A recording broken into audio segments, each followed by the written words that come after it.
My husband played Spyware in my home, so I made one move that left him homeless. Hi, welcome to Family Revenge. Enjoy my new story. For 6 months, every time I walked into my billion-dollar divorce hearings, the opposing lawyer seemed to read my mind right at the table.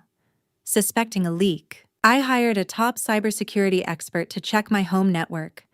After hours of scanning, he looked at me concerned and said, "Disconnect everything. Now." This house is under full surveillance. I stood there frozen, not understanding what was happening, until he pointed to hidden spyware running from the very computer my husband gave me for our 7th anniversary. I froze. I am deeply grateful you chose to spend your time here. Let's connect. Comment below and tell me which country or city you are joining from. You might be surprised how far this story has traveled.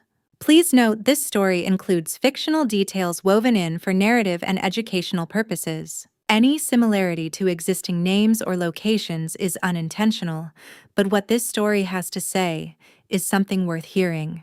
7 years. That's how long it takes to build a life, and apparently, how long it takes to dismantle one. My father used to say that the law is a shield, not a sword, not a trophy. You hang on the wall to impress people at dinner parties. A shield.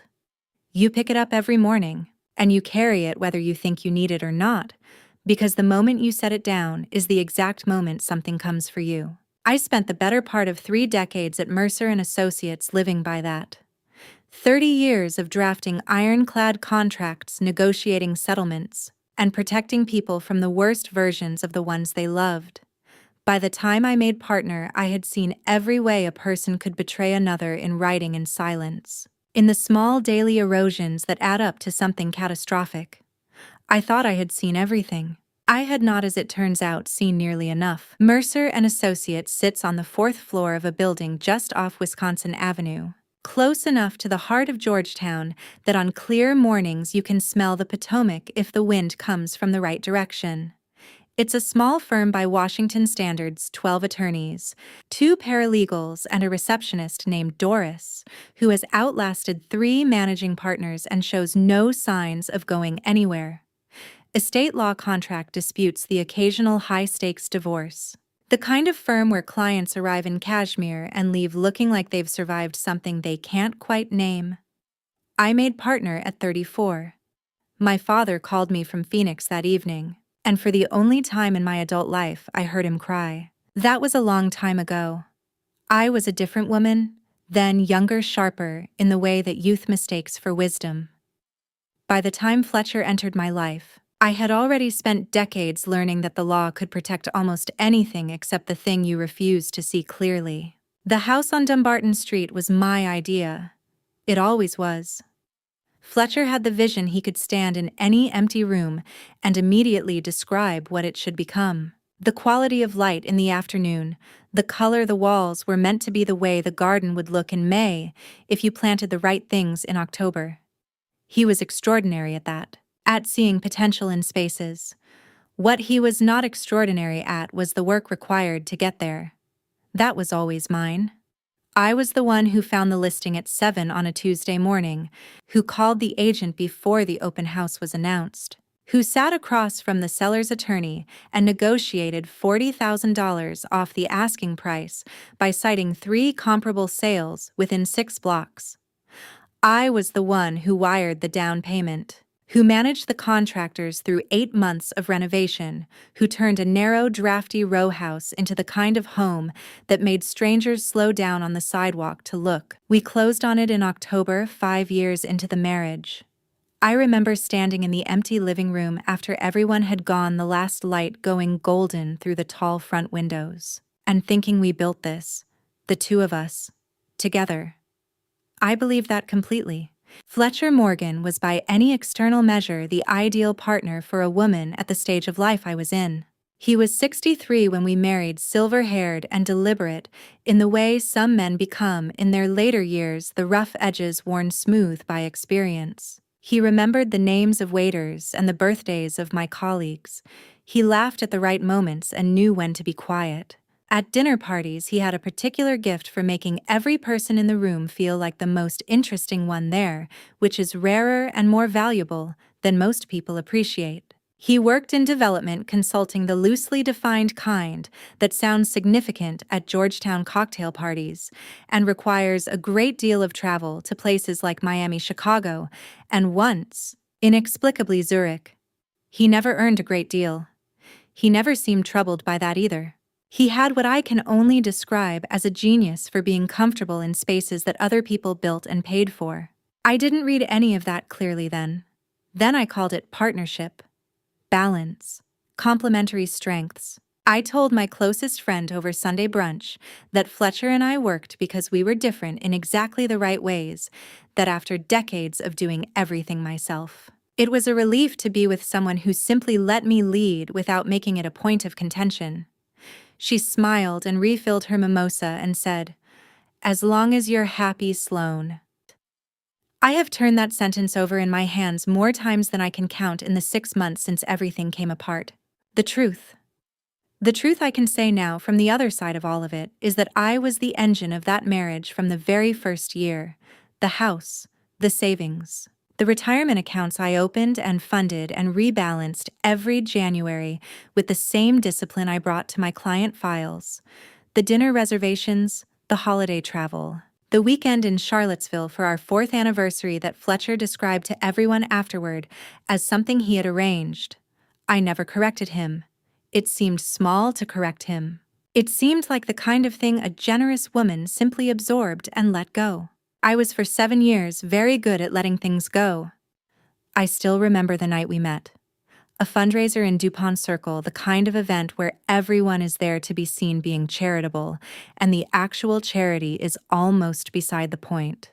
I had come straight from the office tired in the bone-deep way that only decades of work produces, and I was calculating how quickly I could leave without insulting the host when he appeared beside me at the bar. He didn't introduce himself. He simply looked at me and said with complete composure, "You look like you'd rather be anywhere else. I find that enormously appealing." I laughed.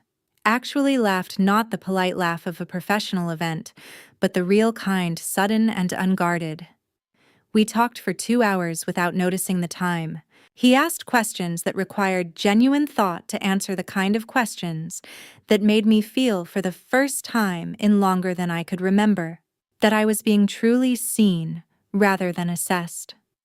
By the time the event ended and the lights dimmed over the empty catering tables, I felt something I hadn't expected to feel, the particular warmth of being found by someone who had been looking for exactly you. I was 50 years old. I had spent 3 decades being competent and careful and right. That feeling, that luminous, specific, dangerous feeling, undid something in me I hadn't known was still capable of being undone. What I didn't know then was that being chosen had been the plan all along. Georgetown, 2009. Every conspiracy has a beginning. Theirs started 14 years before I ever walked into the picture. Garrison called on a Thursday afternoon and said only, "I have something you need to see in person. Don't bring anyone." I drove to Alexandria alone. The file he set in front of me was 2 inches thick, held together with a binder clip. On the tab, in his precise handwriting, Georgetown, 2009. He said nothing. He simply waited the way men who have spent 2 decades interviewing people learn to wait, with a patience that makes silence feel like a question you have to answer. I opened the file. In the fall of 2009, Georgetown University's School of Continuing Studies opened an investigation into a coordinated academic fraud scheme. Falsified credentials, purchased research papers, manipulated transcript records, moving through 3 graduate departments over 2 years. The university handled it quietly, the way institutions handle things that reflect poorly on their oversight. 2 students expelled, others placed on probation. 1 external party settled out of court under a non-disclosure agreement, the formal records sealed. The external party was a financial consultant named Fletcher Morgan. He was 51 years old. I set the page down. I picked it up again. Fletcher had not been a student. He had been a paid facilitator connected to 3 graduate departments through his consulting work. brokering the sale of falsified academic records to students willing to pay. The scheme ran $60,000 to $80,000 over 2 years, small by financial crime standards, but organized, deliberate, and built on a specific kind of thinking. Identify a system's vulnerabilities, exploit them methodically, disappear before the accounting comes due. He had disappeared very effectively. The NDA, the sealed records, his name appearing only as external party in university documentation. None of it was accidental. Someone had helped him structure that exit. That someone was a 19-year-old sophomore named Ravenna Cole. I had to stop reading. Not because the information was confusing, it was devastatingly clear, but because my mind needed a moment to absorb what clarity actually meant. I looked out Garrison's window at the Alexandria street below at the ordinary Thursday afternoon moving past and reminded myself to breathe. Ravenna Cole had been by all accounts an extraordinary student, pre-law dean's list. The kind of undergraduate who understood instinctively how institutions worked, because she had spent her life studying power from the outside and deciding she wanted it. She had not participated in the fraud as a buyer, she had participated as the architect. At 19, she had mapped the structural weaknesses in the university's record-keeping systems, identified the departmental administrators who could be pressured or persuaded, and built the operational framework that Fletcher, with his external access and easy manner, had used to execute it. When the investigation began, she built the exit too. The NDA bore the signature of a first-year law student she had recruited to draft it in exchange for having his own involvement quietly erased. She was 19. She had done all of this at 19. She finished her degree, Garrison said when I turned back from the window. Columbia Law, top of her class, passed the bar on her first attempt, opened her own practice in D.C. 8 years ago. And Fletcher, I said, kept in contact throughout. Call frequency records going back 12 years, metadata only, not content. Content would have required a federal warrant he no longer had authority to obtain. The frequency data came through a licensed public records research service, the kind that aggregates carrier metadata legally available to credentialed investigators in Virginia and D.C. At minimum, 1 call per month for over a decade. He paused. The 6 months before the DuPont Circle fundraiser where you met. Daily. I sat down in the chair across from his desk. The kind of sitting that isn't a choice so much as a necessity. The fundraiser had not been a coincidence. I had understood that as a theory for weeks. There is a distance between theory and documented fact. I had been identified. My position at Mercer and Associates, my reputation in D.C. estate law, my client roster, 3 of the most significant private estate cases in the district at that time, all of it mapped and assessed and deemed useful before Fletcher Morgan ever walked up beside me at that bar and said anything at all. There's more, Garrison said, turning to a page near the back. Mercer and Associates was identified specifically because of 2 clients you were managing. One was connected to a real estate trust Ravenna had been trying to access through litigation for 3 years without success. The other, he stopped, and something shifted in his expression, not quite discomfort but close to it. The other you'll recognize when we get to the Beaumont case. So I wasn't a wife, I said. He didn't answer immediately. Garrison was not a man who offered comfort in place of accuracy. You were a point of access, he said finally, to your client files, to the firm's trust accounts, to cases that were for their purposes worth considerably more than the cost of a marriage. I closed the file. The binder clip made a small, precise sound in the quiet of the office. 30 years of law. 30 years of protecting people from exactly this. And I had not seen any of it because I had been looking at a man and not at a strategy. The question wasn't why they'd chosen me. The question was what exactly they thought they were taking. Aldridge Beaumont was the kind of man who believed money made him untouchable. He was wrong, but not in the way he expected. I had handled enough high-asset divorce cases in 30 years to recognize the type before they finished their first sentence. Men like Aldridge came into litigation the way they came into boardrooms, certain that the outcome had already been decided. that it was simply a matter of waiting for everyone else to understand that. He was 68 years old, the founder of a commercial real estate firm that had reshaped 3 DC neighborhoods. And he had spent 4 decades accumulating the kind of wealth that makes a person genuinely confused when the world declines to cooperate. His attorney retained the same week Celestine filed was Ravenna Cole. I did not know that yet when Celestine first walked into my office. It was a Tuesday in late March, the kind of early spring afternoon in Washington where the cherry trees along the tidal basin are just beginning to open, and the city feels briefly like something other than a machine. Celestine Beaumont arrived 7 minutes early, which I noted because people who are early to difficult appointments are usually one of 2 things: deeply anxious or deeply prepared. She was 61, impeccably dressed in the understated way of women who have spent decades in rooms where money is discussed but never displayed. And she sat down across from me with the particular stillness of someone who had been waiting a long time to sit in exactly that chair. She had been married to Aldridge for 22 years. She had signed a prenuptial agreement in 1999 that her own attorney, since retired, had described at the time as standard. It was not standard. Buried in the 3rd addendum in language that required 3 readings and a quiet conversation with a contract specialist to fully parse was a clause that effectively limited her claim to marital assets acquired after 2004, which happened to be the year Aldridge had restructured his primary holdings into a series of holding companies, placing his most significant real estate assets just outside the window she could legally reach. It was elegant in the way that deliberate cruelty sometimes is. "I'm not doing this for the money," she told me in that first meeting. She said it plainly without the self-consciousness people usually bring to that kind of statement. "I want you to understand that. I have enough money. I'm doing this because he thinks I won't. Because he has spent 22 years being wrong about what I would and wouldn't do. And I have decided that this is the last time." I liked her immediately, which in my experience is either a gift or a warning depending on the case. I took the case. By April, we were in preliminary hearings at DC Superior Court, establishing the parameters of asset discovery, the formal process by which both sides identify and document the marital estate before division.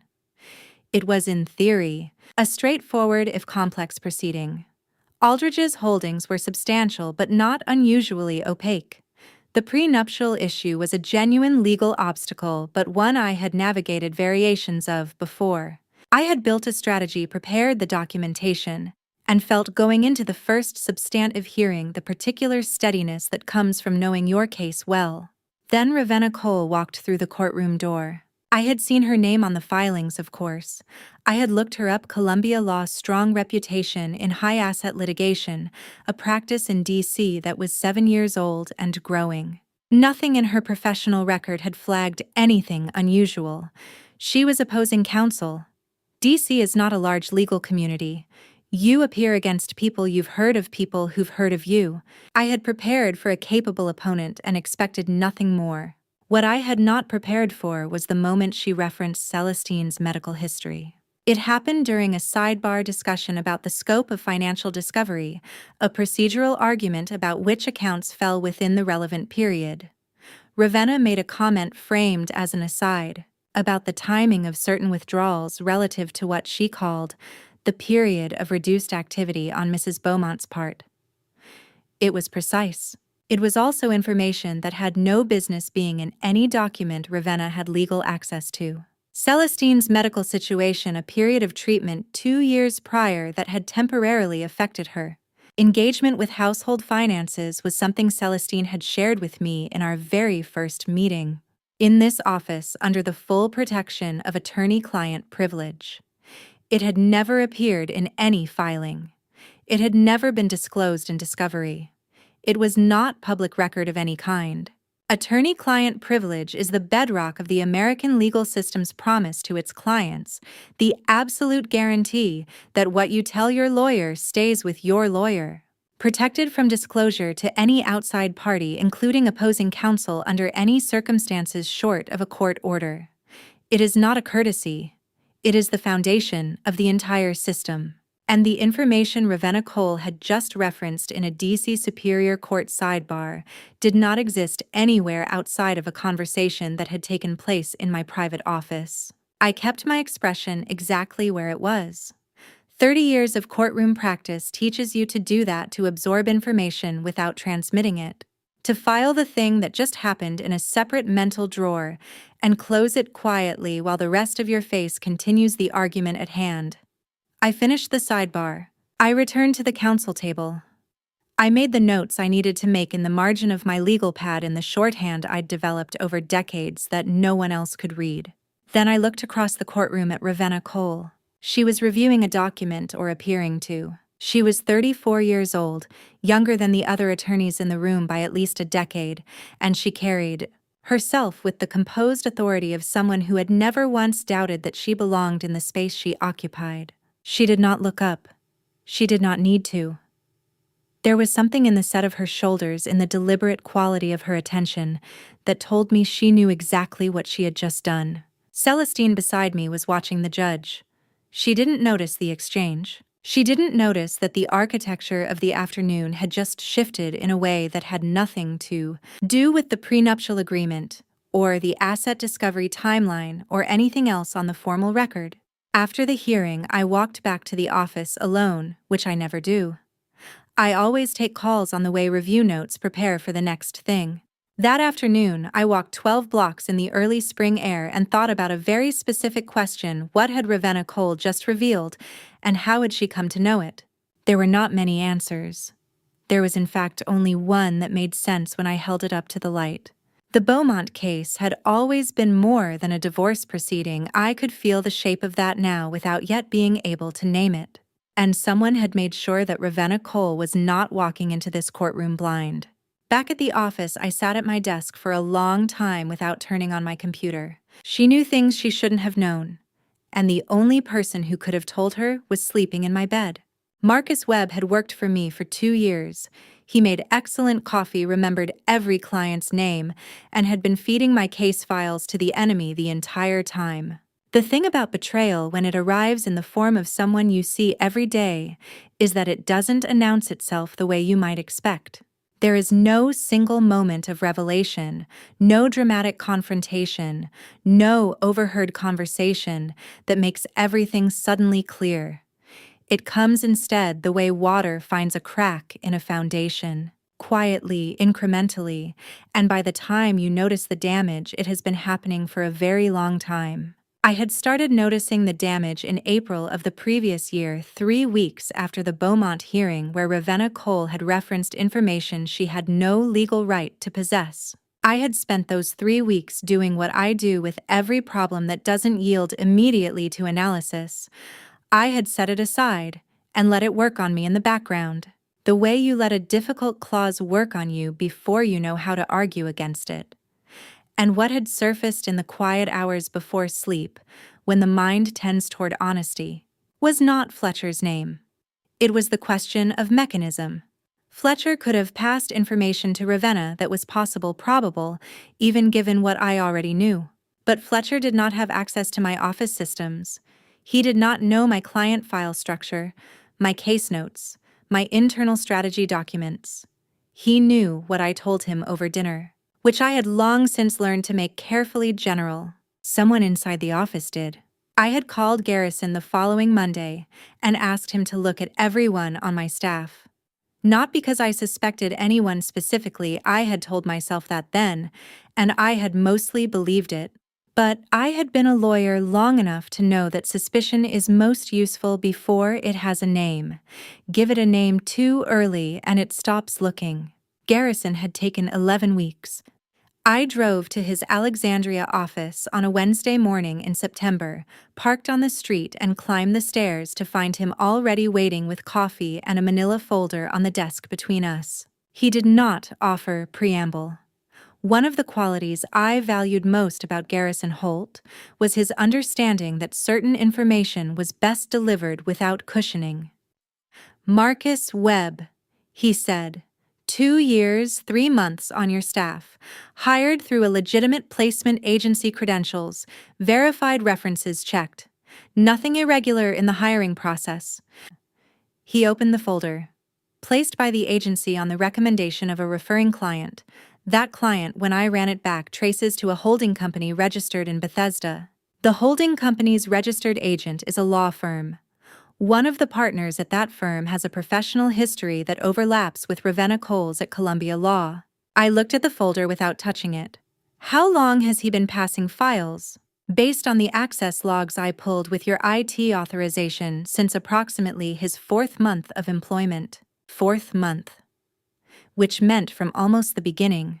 Which meant that Marcus Webb had been seated 12 feet from my office door making coffee and remembering client names for nearly 2 years with the specific purpose of making sure Ravenna Cole knew everything I knew before I could use it.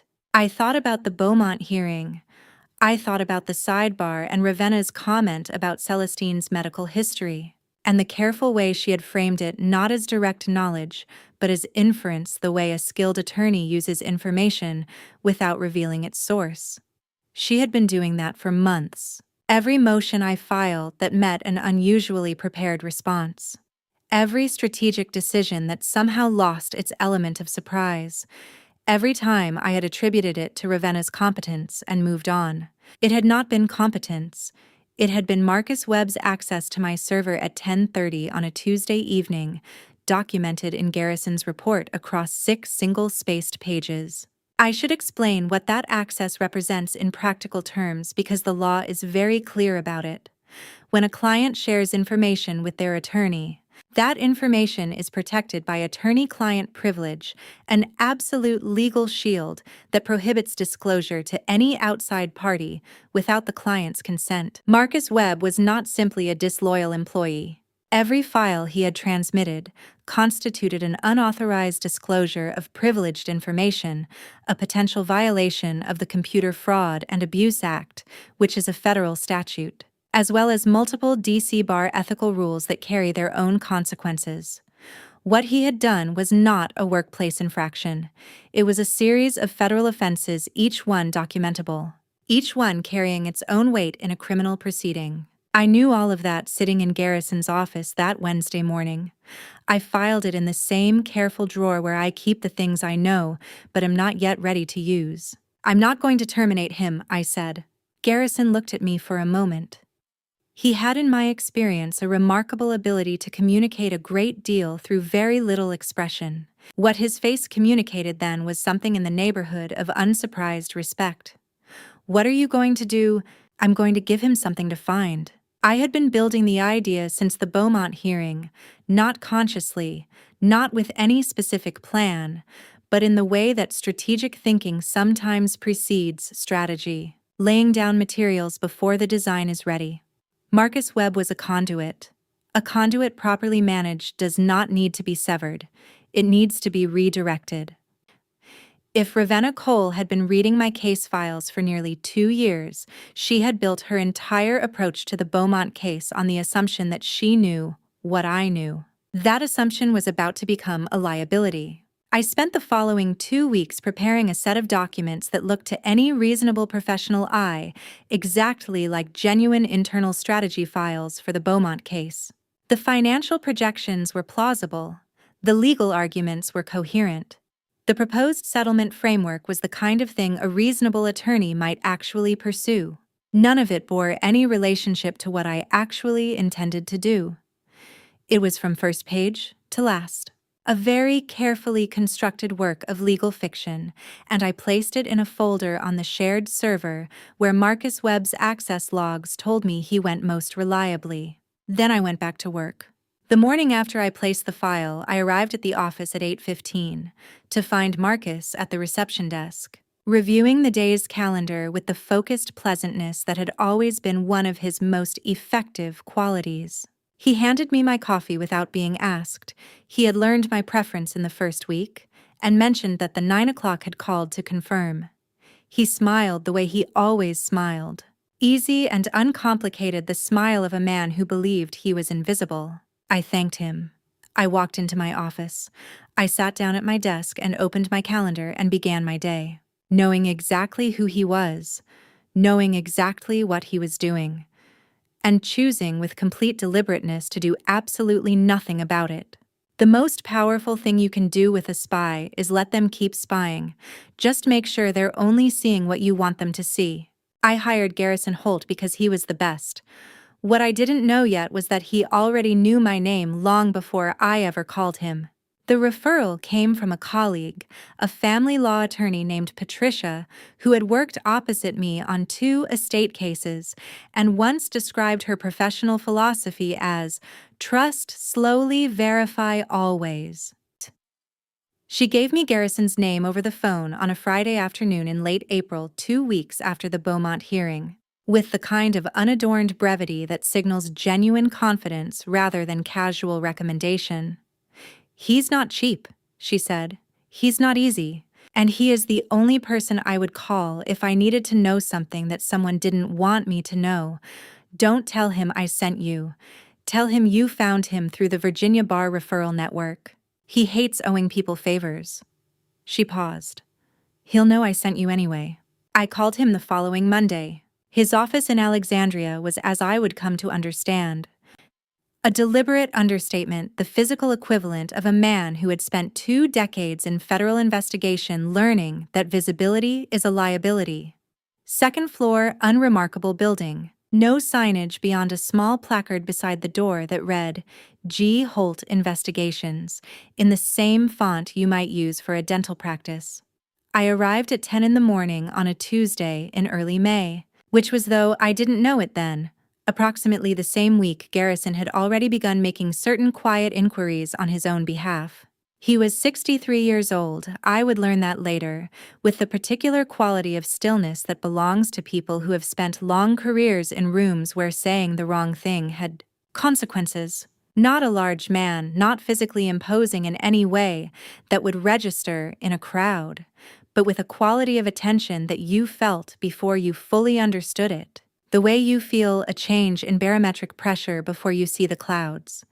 He stood when I came in, which I noted. He waited for me to sit before he sat. Small things. The kind of things that either mean nothing or mean everything, and which I had long since learned to file carefully until I knew which. "Ms. Mercer," he said, "I understand you're managing the Beaumont case. Among others," I said. "I'm told you're the person I call when I need to know something that someone doesn't want me to know." Something moved behind his eyes the moment he said my name, not when I introduced myself but in the first second of the meeting, before I had offered anything at all. Something so brief and so thoroughly controlled that I might have missed it if I hadn't been watching. He already knew it. The question I didn't think to ask then was how. I filed it carefully. The way I filed everything I didn't yet have enough information to name. It was not surprise, exactly. It was closer to the expression of a man who has been expecting a particular word in a sentence for a long time and has just heard it spoken.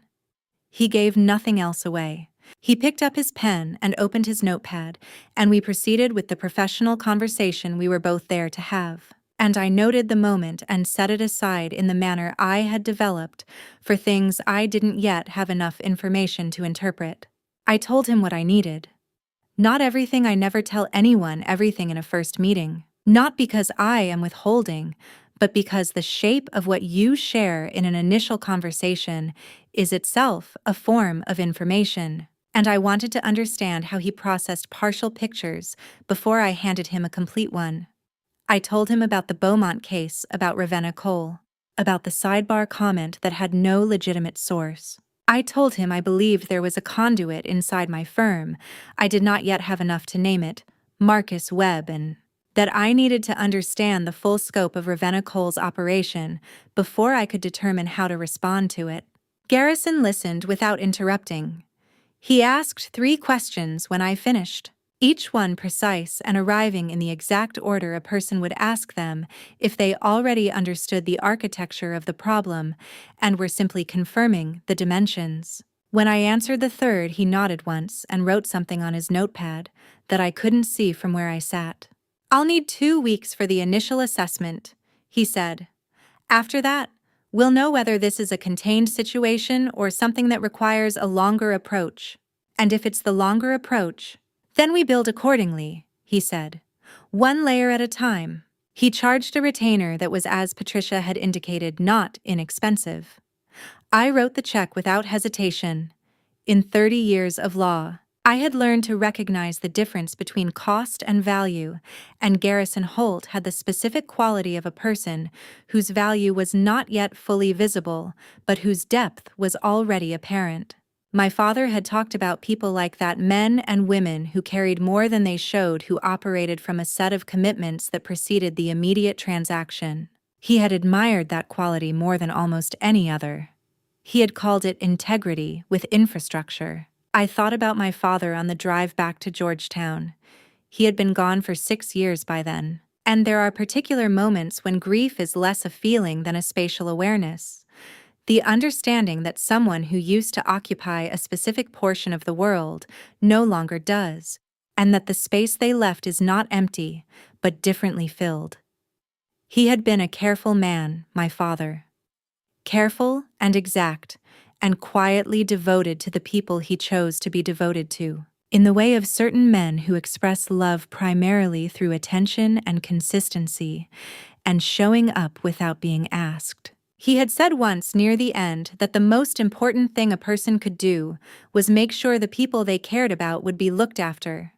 Not managed, not supervised, looked after. The word he used was tended. Like something that needed tending.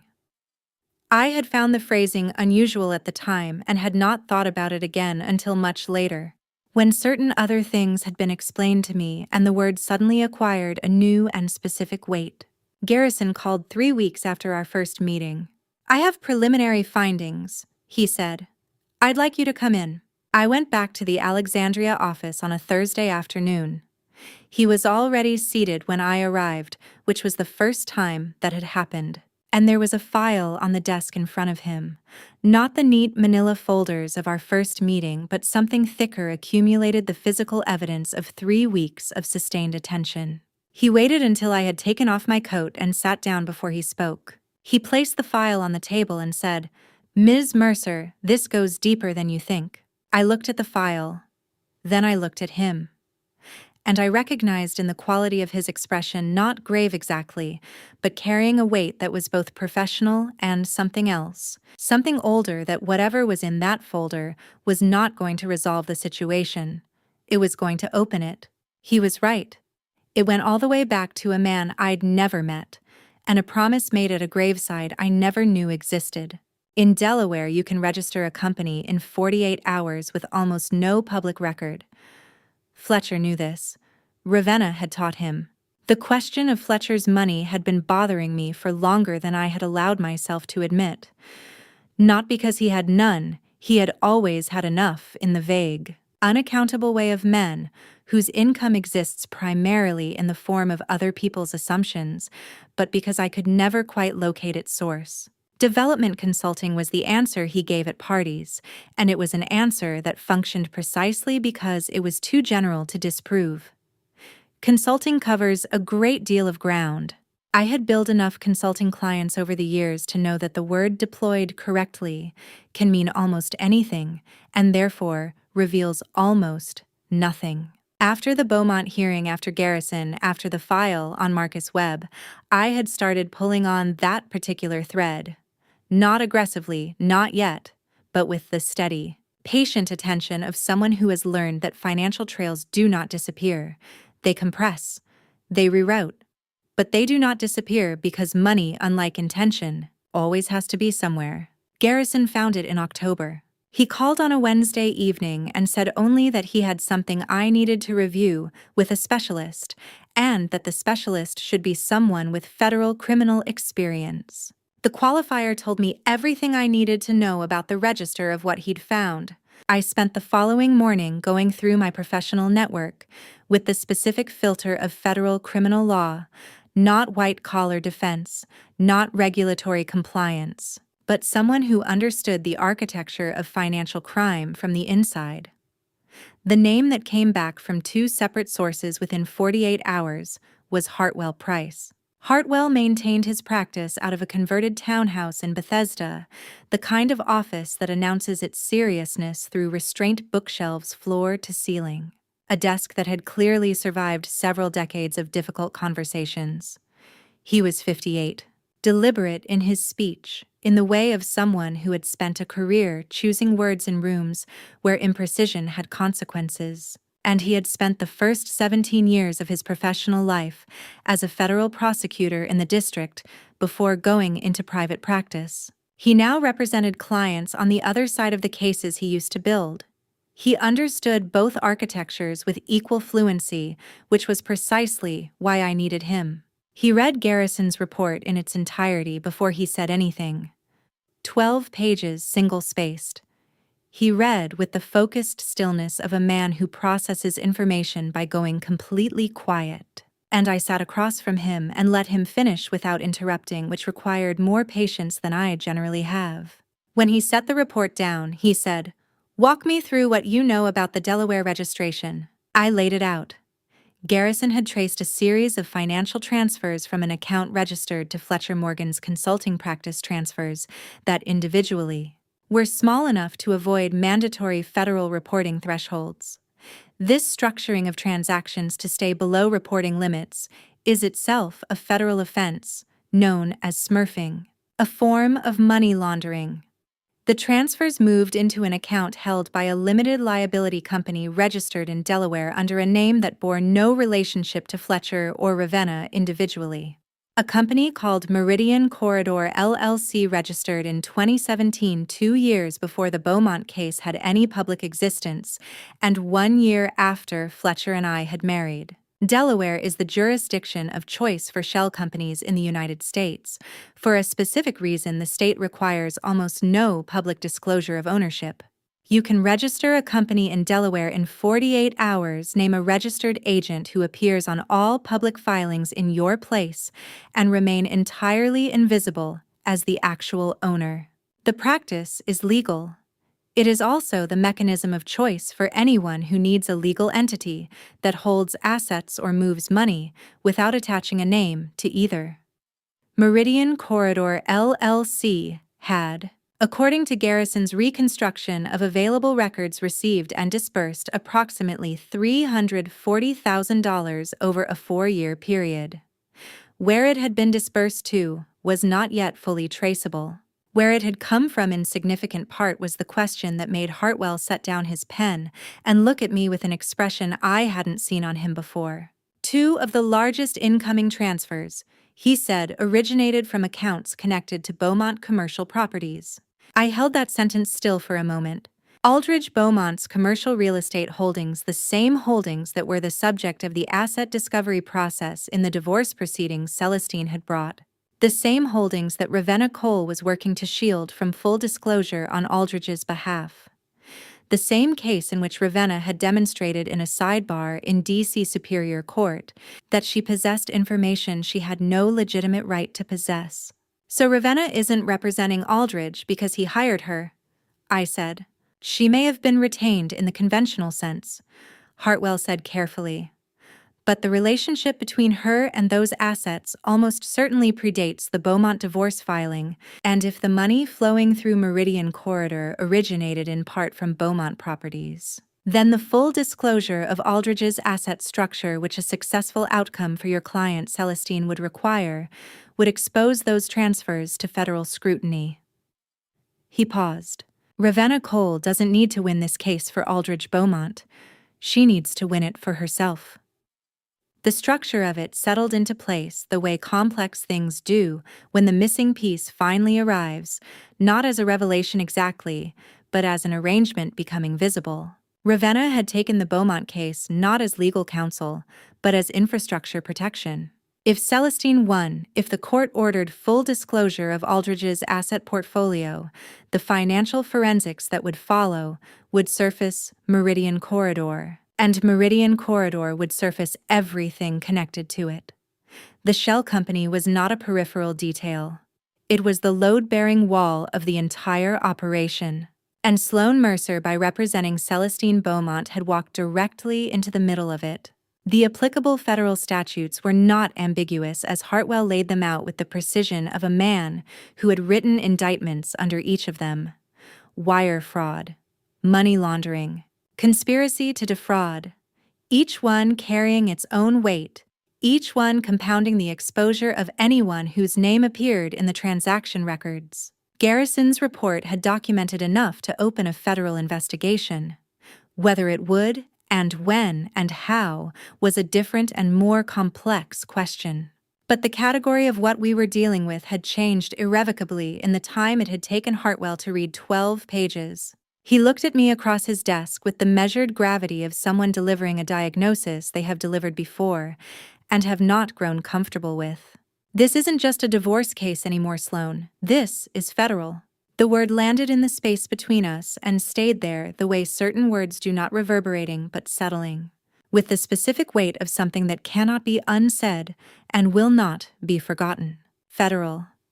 The word sat between us like a live wire, and I realized I wasn't just fighting for my house anymore. The file looked exactly like what they wanted it to be: confidential, valuable, and completely real. Every single page of it was a lie. When I understood the full weight of what I was dealing with, the shell company, the federal exposure, the years of coordinated surveillance dressed up as a marriage, I did what I had always done with the most complex problems that came across my desk. I stopped thinking about what had been done to me and started thinking about what I was going to do about it. Reaction is a posture. It keeps you facing backward. I have never been particularly good at facing backward. I called Garrison the morning after my meeting with Hartwell Price and asked him 2 questions. The first was whether Marcus Webb's access pattern on the Mercer server was consistent enough to be predictable. He said it was Garrison had been logging Marcus's activity for weeks by that point, and the pattern was reliable. Access to the shared document folders occurred on weekend evenings between 9 and 11 p.m., when the building was empty and the likelihood of interruption was minimal. The second question I asked was whether Garrison knew a digital forensics specialist he trusted completely. He gave me a name within the hour. Her name was Delia Morse, 41, former forensic analyst with the FBI's cyber division, now operating independently out of a small office in Arlington. She came to Mercer and Associates on a Thursday evening after the last staff member had left. With a laptop bag and the quiet efficiency of someone who had done sensitive work in other people's spaces for a long time, Garrison made the introductions and then positioned himself near the door, which was his way of indicating that this portion of the operation was not his area of expertise, and he was there as a courtesy, not a contributor. I explained what I needed. Delia listened without writing anything down. What I was building was something that law enforcement and corporate security professionals call a honeypot document, a file constructed specifically to be found and taken. The concept is straightforward. You create something that looks exactly like what your adversary is looking for, place it where they are known to look, and embed within it a mechanism that tells you the moment it has been accessed by someone other than you. In principle, it is no different from the marked bills that bank investigators use to trace a theft. The object is designed to travel, and it carries information about its own journey. The technical mechanism Delia used was a combination of 2 approaches. The first was a tracking beacon, a small piece of code embedded in the document's structure that, when the file was opened on any internet-connected device, would send a silent signal to a monitoring server logging the IP address of the device, the precise time of access, and the operating system being used. The second was a set of embedded metadata markers invisible to anyone reading the document, but recoverable through forensic analysis that would allow us to prove in any subsequent proceeding that this specific file had originated from our system and traveled to wherever it ended up. Together, they would give us not just evidence that someone had taken the file, but a documented chain of custody showing exactly where it went. I want to be precise about what this was and was not, because precision matters. This was not hacking. We were not accessing anyone else's system, installing anything on anyone else's device, or intercepting any communication we were not party to. We were placing a document on a server that belonged to Mercer and Associates, over which I had complete lawful authority as managing partner, and we were equipping that document to record its own access history. The moment Marcus Webb opened that file on a device outside this building, he would be the one who had taken something. We would simply have the record of it.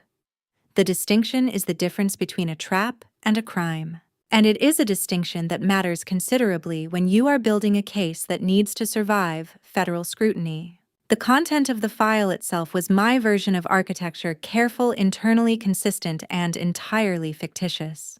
It presented what appeared to be a revised settlement framework for the Beaumont case, a proposed structure for Celestine's asset claims that, if Ravenna believed it, would lead her to prepare her defense around a strategy I had no intention of pursuing. The financial figures were plausible. The legal reasoning was coherent. The proposed timeline corresponded to the actual court schedule. Nothing in it was real, and nothing in it contained any information about Celestine Beaumont that had not already appeared in public filings. That last point was not incidental. The one constraint I had placed on the entire exercise from the beginning was that Celestine's actual privileged information could not appear anywhere in the constructed materials. She had hired me to protect her. The fact that I was simultaneously running a counter-operation against the people who had compromised my ability to protect her did not change that obligation by a single degree. Delia had asked, when I explained this requirement, whether it would limit the document's credibility. I told her to make it work regardless. She did. By 10 o'clock that Thursday evening, the file existed on the Mercer server in a folder Marcus Webb accessed regularly. It had a file name consistent with the naming conventions of the Beaumont case materials, specific enough to look genuine, positioned where a careful searcher would expect to find it. Delia had confirmed that the beacon was functioning. Garrison had confirmed, based on Marcus's established pattern, that the folder would most likely be accessed within the next 48 hours. I stood in the server room for a moment after Delia and Garrison had finished a small climate-controlled space off the main corridor that smells of recycled air and warm electronics. Not a room built for reflection. But I stood there anyway because certain moments require a pause even when the architecture doesn't support one. What I had just done was not reversible. The file was in the system. The trap was set. From this point forward, I was no longer managing a situation, I was directing one. And the difference between those two postures carries its own specific weight. If the plan failed, if Marcus noticed something irregular, if Ravenna had her own technical countermeasures, if any link in the chain broke before we had enough, the consequences would land on me with the full force of everything I had put in motion. My father used to say that patience wasn't a passive quality in the people who actually possessed it. He said that most people confused waiting with doing nothing, and that the confusion was the mistake. Real patience, the kind that produces results, requires you to build everything first, every contingency, every fallback, every documented step, and then hold it all steady while the situation develops at its own pace. The discipline is not in the waiting. The discipline is in the building. The waiting is simply what the building looks like from the outside. I walked to my office. I opened the drawer of my secondary filing cabinet, the one Marcus had accessed twice in the previous month, according to Garrison's logs. I placed the physical copy of the document inside in a manila folder labeled with the Beaumont case number and a date consistent with recent activity. Then I closed the drawer. I walked back to my desk. I sat down. I turned off the desk lamp, gathered my coat, and left the building. And I waited because patience, as my father once told me, is just strategy wearing a quieter coat. People buy life insurance to protect the ones they love. Fletcher bought his to protect himself from me. The document Garrison placed on Hartwell's desk that January morning was 11 pages long and written in the specific dialect of American insurance law, dense, subordinate claused, and engineered, whether intentionally or not, to resist casual reading. I had spent 3 decades working with contracts. I could parse most legal documents in a single pass and identify the operative language within the first 2 pages. This one I read 4 times before I found it, which told me something about how carefully it had been constructed. Fletcher had purchased the policy 6 years earlier, year 2 of our marriage, through a mid-size insurance carrier with offices in Virginia and Maryland. Whole life insurance, which is distinct from the more common term life in one significant way: it accumulates cash value over time. Every premium payment builds toward a reserve that the policyholder can access, under certain conditions, as a loan against the policy, or through what is called a cash surrender, essentially canceling the policy in exchange for the accumulated value. After 6 years of premiums, the cash value of this particular policy had grown to just over $340,000. The death benefit payable to the named beneficiary upon the insured's death was $1.5 million. I was the insured, Fletcher was the sole beneficiary. That structure by itself is not unusual for a married couple. Spouses routinely hold life insurance policies on one another. What Hartwell directed my attention to was not the beneficiary designation, but the third addendum, a supplemental rider attached to the base policy that modified the conditions under which the cash value could be accessed. Standard whole life policies allow the policyholder to take a loan against the cash value at any time, subject to interest. This rider contained a provision that, under specific triggering conditions which included the initiation of divorce proceedings by the insured party, transferred the authority to access the cash value from the policyholder to the beneficiary for a period of 90 days. I set the document down. I picked it up again. He filed the rider 6 months after we married, I said. Correct, Hartwell said. And the triggering condition was almost certainly designed to activate the moment you filed for divorce, which you did 7 weeks ago. I understood the mechanism then in its full architecture. The moment I had initiated divorce proceedings, this rider had quietly handed Fletcher the ability to access $340,000 in accumulated cash value money that had been built in part from premiums paid out of the Meridian Corridor account, which itself had been funded through means Garrison was still fully mapping. If Fletcher had moved on the cash value before we identified the policy, and he had not, by a margin of days, that money would have left the marital estate entirely invisible to asset discovery, untraceable, without the forensic work Garrison had already completed. How do we freeze it? I asked. I've already drafted the motion, Hartwell said. We file for an emergency asset preservation order through D.C. Superior Court today. Given the documented evidence of the shell company and the structured transfers, Judge Owens will almost certainly grant it. The policy gets frozen in place. No cash surrender, no policy loans, no beneficiary changes until the divorce proceedings conclude. He paused. The more interesting question is what we do with the documentation of the rider itself. The rider was not, in Hartwell's assessment, enforceable on its own terms. Its conditions were constructed to circumvent standard marital asset law in a manner that several D.C. courts had previously rejected. But its existence was something else entirely. A rider designed specifically to strip marital assets during divorce proceedings funded through a shell company, purchased 1 year after that company had been registered, taken together with everything else Garrison had assembled. It was not a financial document. It was a blueprint. It showed, with the specificity that only written records can provide, that the plan to extract value from this marriage had been in active construction since the 2nd year. I signed the authorization for the asset preservation motion. Hartwell left the room to instruct his paralegal. Garrison remained at the table, turning a pen over in his hand in the methodical way he sometimes did when he was thinking about something he hadn't said yet. He bought that policy 8 months before the Beaumont case was ever filed, Garrison said without looking up. Before Celestine retained you. I heard what he was saying. The timeline placed the insurance rider not in response to my involvement in the Beaumont case, but preceding it. Fletcher had not built this structure because I had become a threat.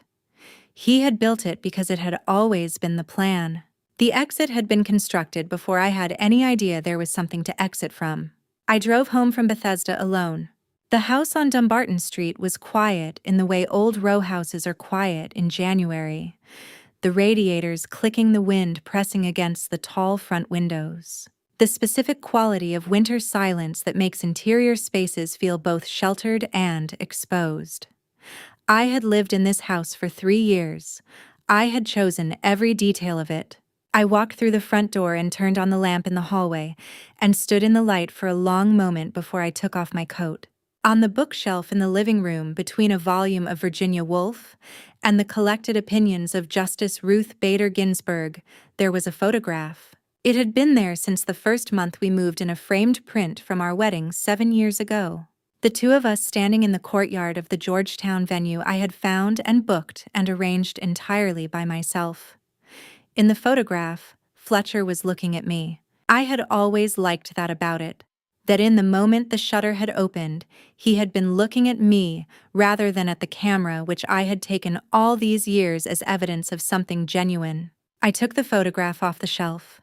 I sat down on the floor with my back against the bookcase, which is not the behavior of a senior partner at a DC law firm, and I held the frame in my hands and looked at his face. 30 years of practicing law. 30 years of sitting across from people in the worst moments of their lives and helping them navigate the distance between what had happened and what could be done about it. I had been good at that distance, good at holding it, good at working within it. I had believed, without ever examining the belief, that my professional fluency with betrayal had made me immune to its personal register. I sat on the floor of my living room in the January quiet and understood for the first time that I had been wrong about that. Not the money, not the legal exposure, not the years of strategic patience that had been deployed against me with a precision I was only now fully mapping. What broke through in that particular moment was something simpler and older and far less manageable. The memory of a man looking at me instead of the camera, and the absolute certainty for 7 years that it had meant what I thought it meant. 6 years. He had spent 6 years building a cage around me so carefully I never felt the bars. Until now. Jericho. I hadn't spoken to my half-brother in 4 years. The last time I saw him, we were standing at our father's grave in the rain. It was February when I called him. I had been sitting at my desk for 20 minutes with my phone in my hand before I dialed, not because I was uncertain, but because there are conversations that require a certain quality of readiness. Jericho answered on the second ring and said, "Sloan." Not a question, not quite a greeting. The tone of a man who had been half expecting this call for longer than either of us would admit. "I need to see you," I said. "I know," he said. When? That was Jericho. 61 years old, 3 years my senior, the son my father had from his first marriage, the one that ended before I was born and was rarely discussed. He had his father's eyes, his mother's stubbornness, and a quality of directness I had always found either bracing or exhausting, depending on where I was standing when it arrived. 30 years as a structural engineer in Richmond before retiring early to a house outside Charlottesville. He approached every situation with the same question: what is the load-bearing element here, and is it sound? We met 2 days later at a small coffee shop on King Street in Alexandria. He sat down, looked at my face with the deliberate assessment of someone taking inventory, and said, "You look like you haven't slept in 3 weeks." 6 months, I said. He nodded and waited, not with Garrison's tactical patience, but with the simpler quality of someone who was just there. I told him everything: the fundraiser in DuPont Circle, the 7 years, the house, the Georgetown file, Marcus Webb, the server logs, the shell company, the insurance rider, the courtroom sidebar. The night I sat on the floor with the wedding photograph, and what I needed from him now. When I finished, he said, "You want me to be the man." For one evening at the Watergate Hotel, Fletcher has hired a photographer to document what looks like a compromising situation. He wants photographs he can use against me. And you want to give him exactly what he thinks he's getting.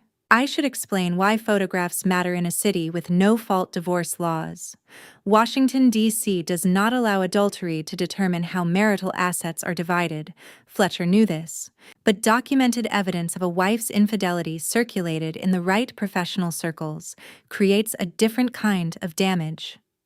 I was a senior partner at a respected DC firm. Photographs of me leaving a hotel with a man who was not my husband would cost me things no court order could restore.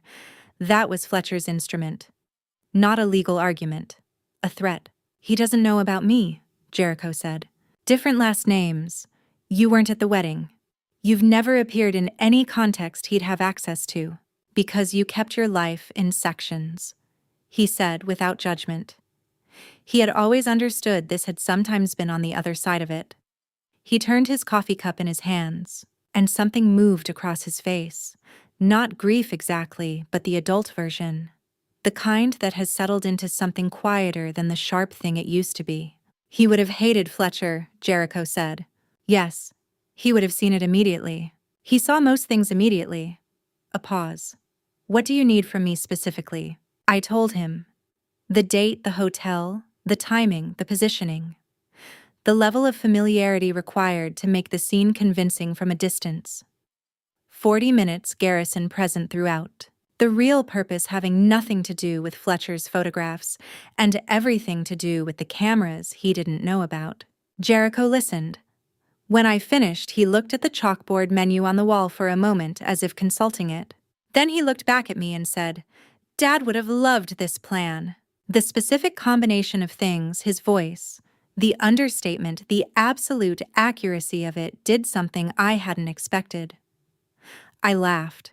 Not the careful social laugh of someone managing an impression, the real kind, sudden and complete, the kind I hadn't produced in a very long time. For a moment, the weight of 6 months lifted enough that I could feel the shape of what existed beneath it still, despite everything a life I intended to live fully. Jericho watched with the expression of a man who had been waiting to see that happen and was quietly satisfied that it had. When do we start? He said. We had 3 weeks to prepare. Fletcher had no idea the man he'd hired to destroy me was the one person in this world who would never let that happen. Before I reveal what Fletcher did next, the move that handed me a federal crime on a silver platter, drop the number 10 in the comments, so I know you are still with me. No explanation needed. Just let me know you are here. A small note: the details ahead include some elements added for storytelling and educational purposes. If this is not the content you wish to continue with, this is a perfectly good place to stop. The hush money, $200,000. That's what Fletcher thought my private investigator was worth.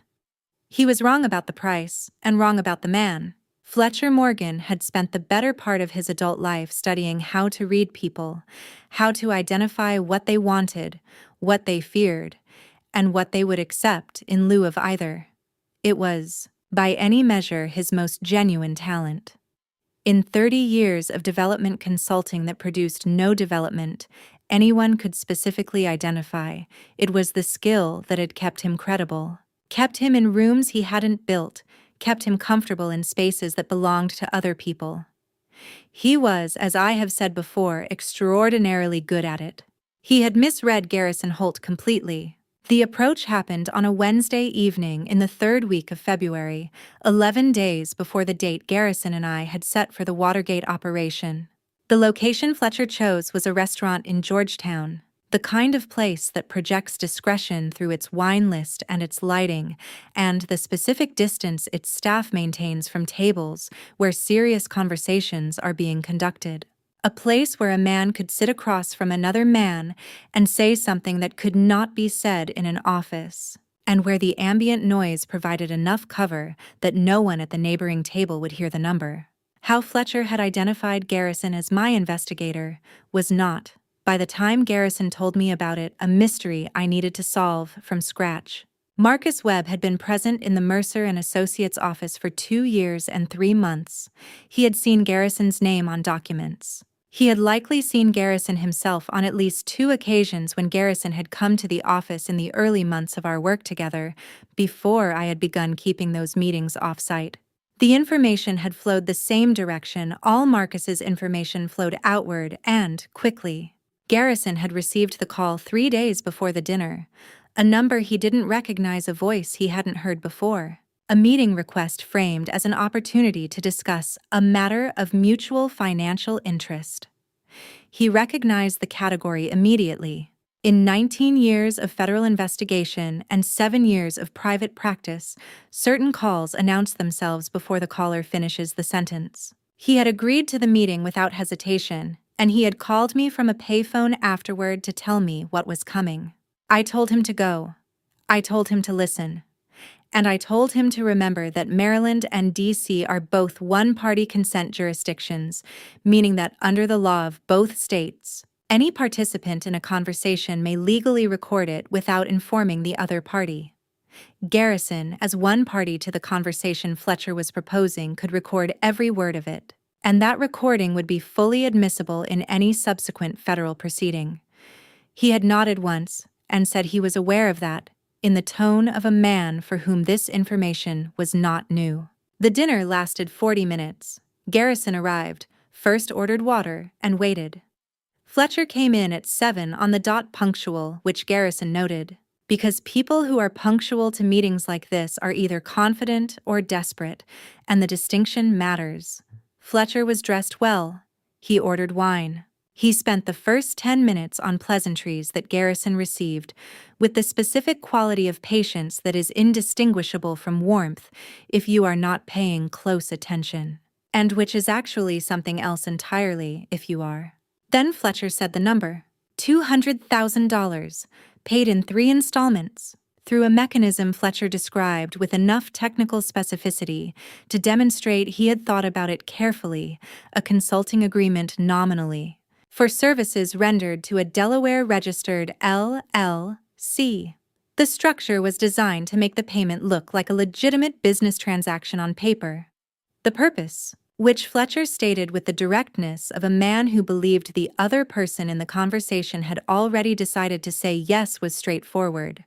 Garrison would cease active investigation, would make himself unavailable as a witness in any proceeding related to the Mercer divorce, and would hand over any documentation he had assembled to date. Garrison looked at Fletcher across the table for a moment. Then he picked up his wine-glass water in his case and said that the number worked for him. He called me 20 minutes after leaving the restaurant. By the following morning, I was in Hartwell's office in Bethesda with Garrison's recorded account and a typed summary of the conversation. Hartwell listened to the recording twice. Then he set down his pen and began in the methodical way he approached all analysis to lay out what Fletcher had just done to himself. Obstruction of justice under 18 U.S.C. Section 1512 does not require that money actually change hands. It requires an attempt to influence, delay, or prevent the communication of information to a federal investigator or in a federal proceeding.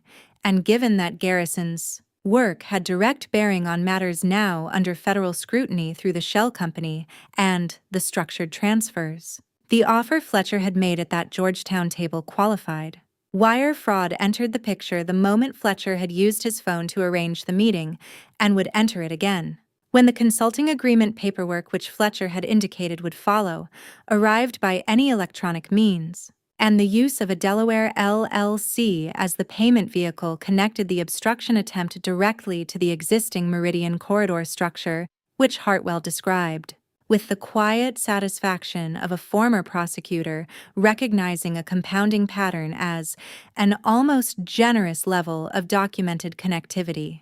I authorized Hartwell to prepare the supplemental filing. Every element of what Fletcher had done at that dinner table would be documented, time-stamped, and preserved in a format that could survive federal scrutiny. The recording Garrison's written account, the phone records establishing the initial contact, all of it added to the architecture of evidence we had been building since the previous spring. When I got back to Georgetown that evening, my phone buzzed on the kitchen counter. A message from Garrison, 3 words. He took the bait. I looked at it for a moment. Then I typed back, "Good, now we wait."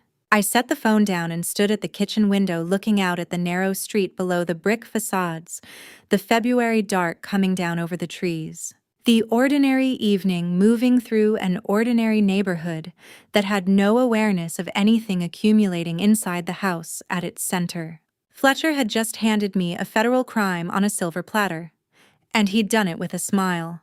There was one night, just one, when I almost walked away from all of it. I have thought about how to tell this part carefully, because it is the part that is easiest to misread and the part I am least interested in having misread. I am not telling it because it reflects well on me. I am not telling it because it changes anything about what happened or what I did about it. I am telling it because the version of this story that leaves it out is not an honest one, and I made a decision at some point in the last year that I was done with dishonest versions of things. It was a Thursday evening in late February. I had come home from a meeting with Hartwell and was sitting in the living room with a glass of water and a file I wasn't reading when I heard the key in the front door. Fletcher still had a key. In a D.C. divorce proceeding where no court has issued an exclusivity order, a formal directive prohibiting one spouse from the marital home, both parties retain legal access to shared property. I had not sought such an order, partly because doing so would have signaled a level of alarm I was not prepared to signal, partly because, if I am being precise about it, I had told myself there was no need. I knew where Fletcher was. I knew what he was doing. I had more cameras on his movements than he had ever thought to put on mine.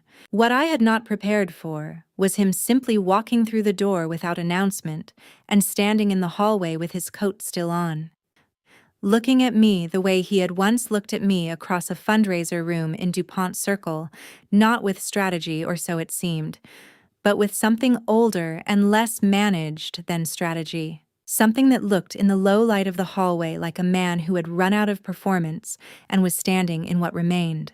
"I'm not here to negotiate," he said. "I'm not here to threaten anything. I just needed to talk to you." I set the file down. I did not tell him to leave. I have asked myself in the months since why I let him sit down in the chair across from the sofa, why I listened to what he said rather than ending the conversation before it began. The honest answer is that I had spent 7 years married to this man, and 30 years before that learning to read the difference between a performance and the thing underneath a performance, and what I saw in his face that night did not look like a performance. That frightened me more than the alternative would have. He talked for a long time. He talked about the fundraiser, the specific evening, the bar, the way I had looked when he walked up beside me. "I knew exactly who you were before I walked in that room," he said. "I knew your name, your firm, the cases you were managing. All of it. That part was real. Ravenna had built the whole picture." He stopped. "What I didn't expect was you, the actual person. I didn't expect to find that difficult to put down." I listened without speaking. "I want you to know that I know what I did," he said. "Not the legal version of it, I know the legal version. I mean what I did to you. 7 years of—" He stopped again, and what crossed his face was something I recognized because I had seen it in my own mirror often enough in the previous months.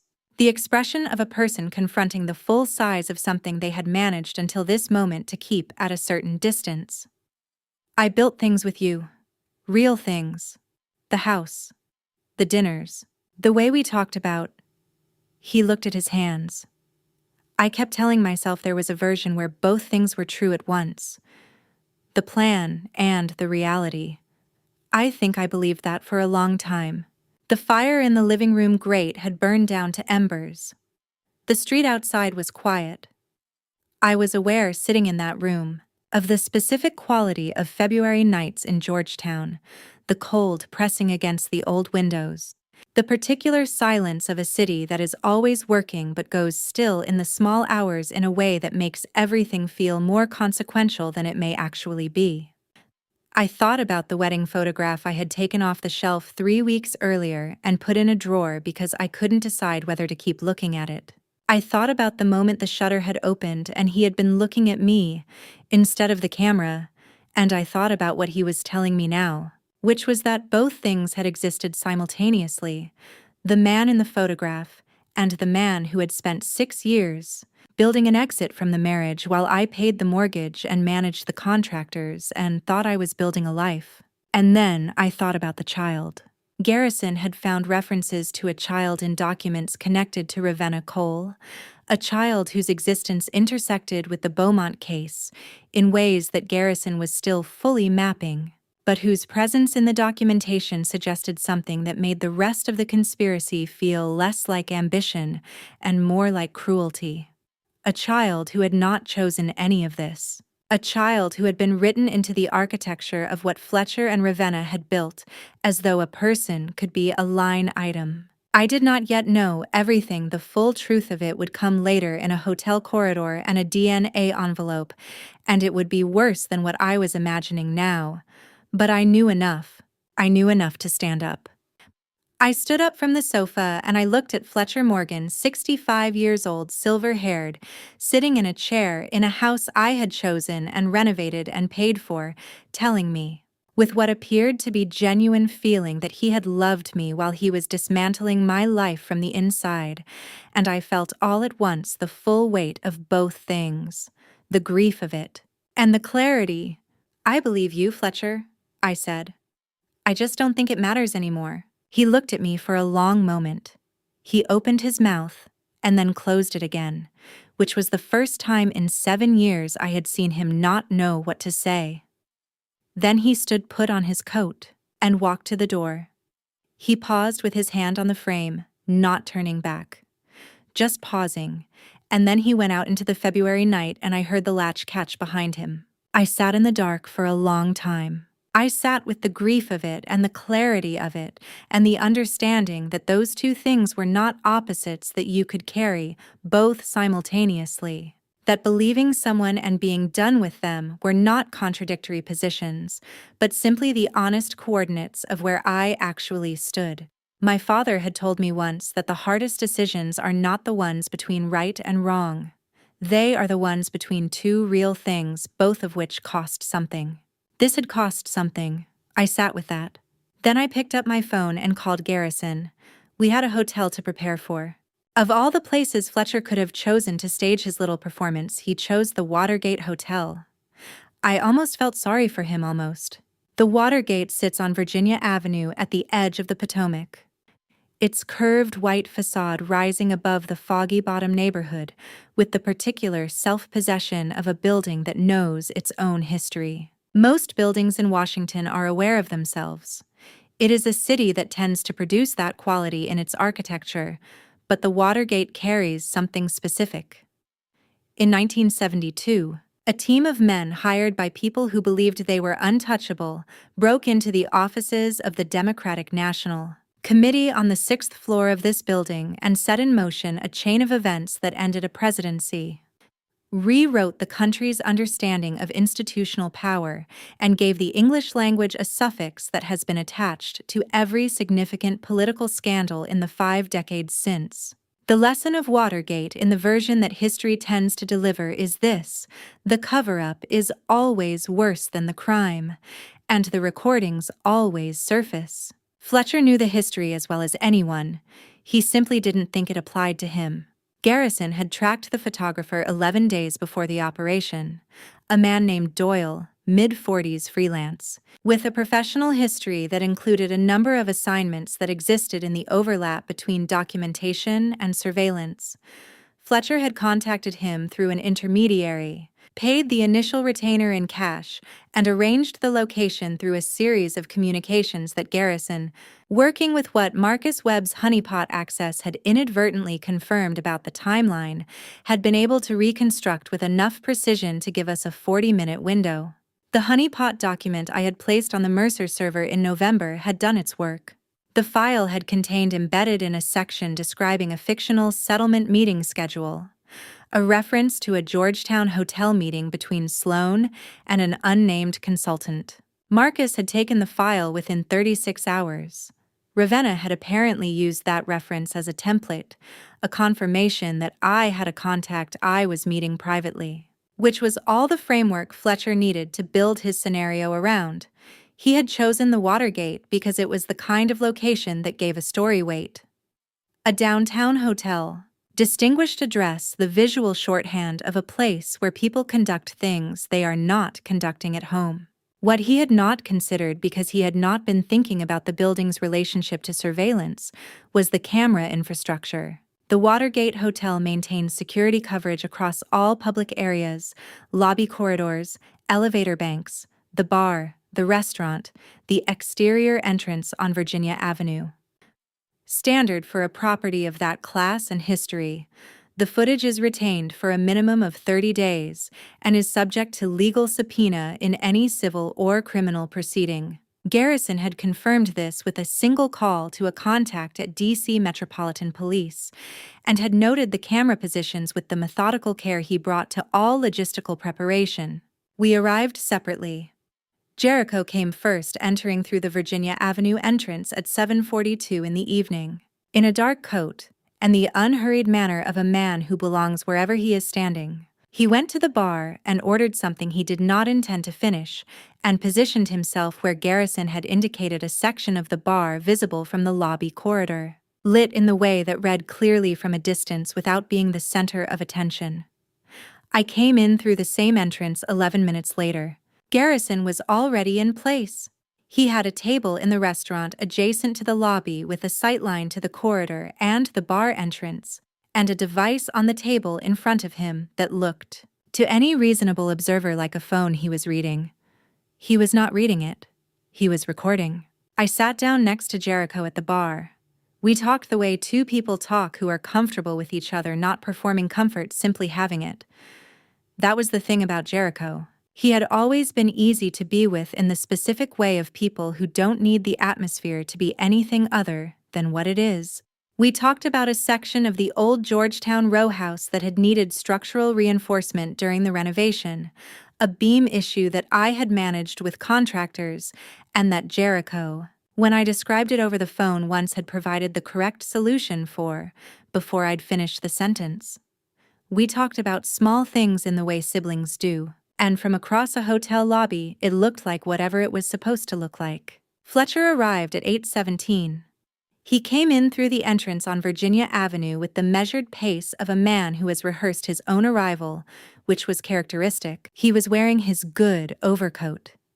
He had, Garrison would tell me afterward, checked the time twice in the 90 seconds between entering the building and positioning himself in the lobby corridor. He was not alone. Doyle, the photographer, had entered 4 minutes earlier and taken a position further down the corridor, a vantage point that offered a clear frame of the bar entrance, partially obscured by a structural column in the way that suggests concealment without achieving it. Fletcher saw us. I know this because Garrison saw Fletcher see us, the specific quality of stillness that comes over a person when they have located what they were looking for. When the thing they came to see is confirmed, and the mechanism they have built clicks into the position they designed it to reach. He reached into his coat pocket. The phone came out. What Fletcher was filming was a woman at a bar with a man who was not her husband. What Fletcher did not know was that the man's name was Jericho Blake, that he was 61 years old and had spent 30 years as a structural engineer in Richmond, and that the last time he and the woman at the bar had seen each other before February was at a graveside in the rain, where they had stood on opposite sides of a coffin and tried to find the words that exist for moments like that. What Fletcher did not know was that the relationship between these two people was the one relationship in Sloane's life that predated every decision she had ever made and would outlast every consequence she was currently navigating. What Fletcher did not know was almost everything that mattered.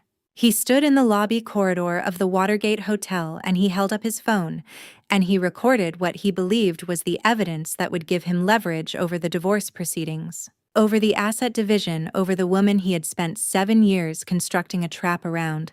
He was smiling. Garrison noted that specifically in his written account afterward. Fletcher Morgan was smiling in the corridor of the Watergate Hotel at 8:21 in the evening on a Thursday in March, certain that he had finally won. The hotel's corridor camera recorded this at a resolution of 1080p, automatically timestamped, retained in the hotel's security archive for a minimum of 30 days. Garrison's device recorded it at the same time. And somewhere above the bar where Jericho was finishing the drink, he hadn't intended to finish, a second hotel camera recorded the full bar area, the lobby entrance, and the section of corridor where Fletcher and Doyle were standing. including the moment Fletcher raised his phone, including the angle from which he was recording, including every second of what he believed was a private act of surveillance in a building that had been surveilling powerful men since before he was old enough to understand why that mattered. He was so focused on what he thought he was filming that he never noticed the other cameras, the ones that were filming him. I had been carrying the envelope for 3 weeks.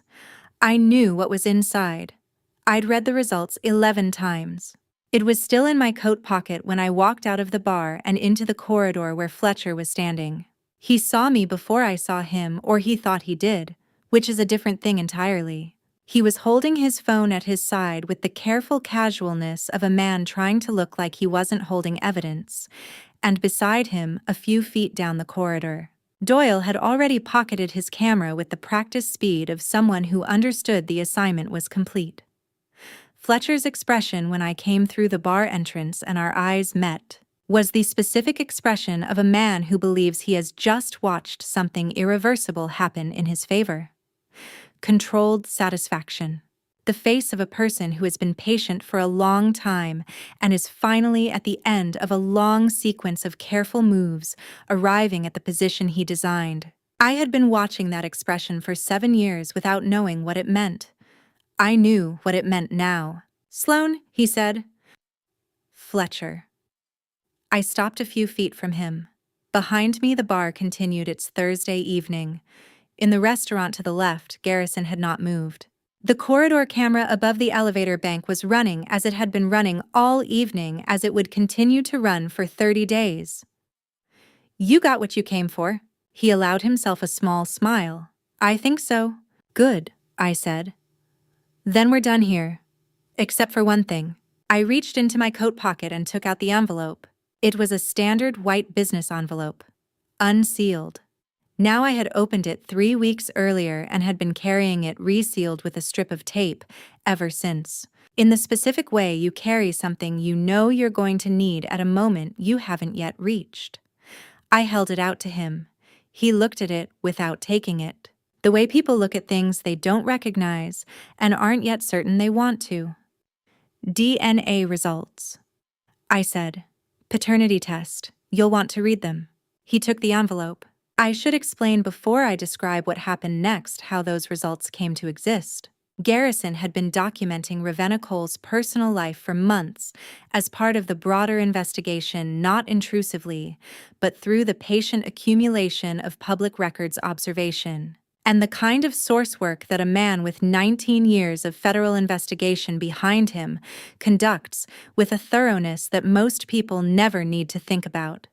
The child, a boy, 2 years old, who appeared in records connected to a residential address registered to Ravenna Cole in Northwest D.C., had been identified in early February. The question of paternity had emerged from a set of financial records, a series of payments from an account connected to Aldridge Beaumont's personal holdings, not his corporate structure, made over a period of 22 months to an account that traced back to a trust established in the child's name.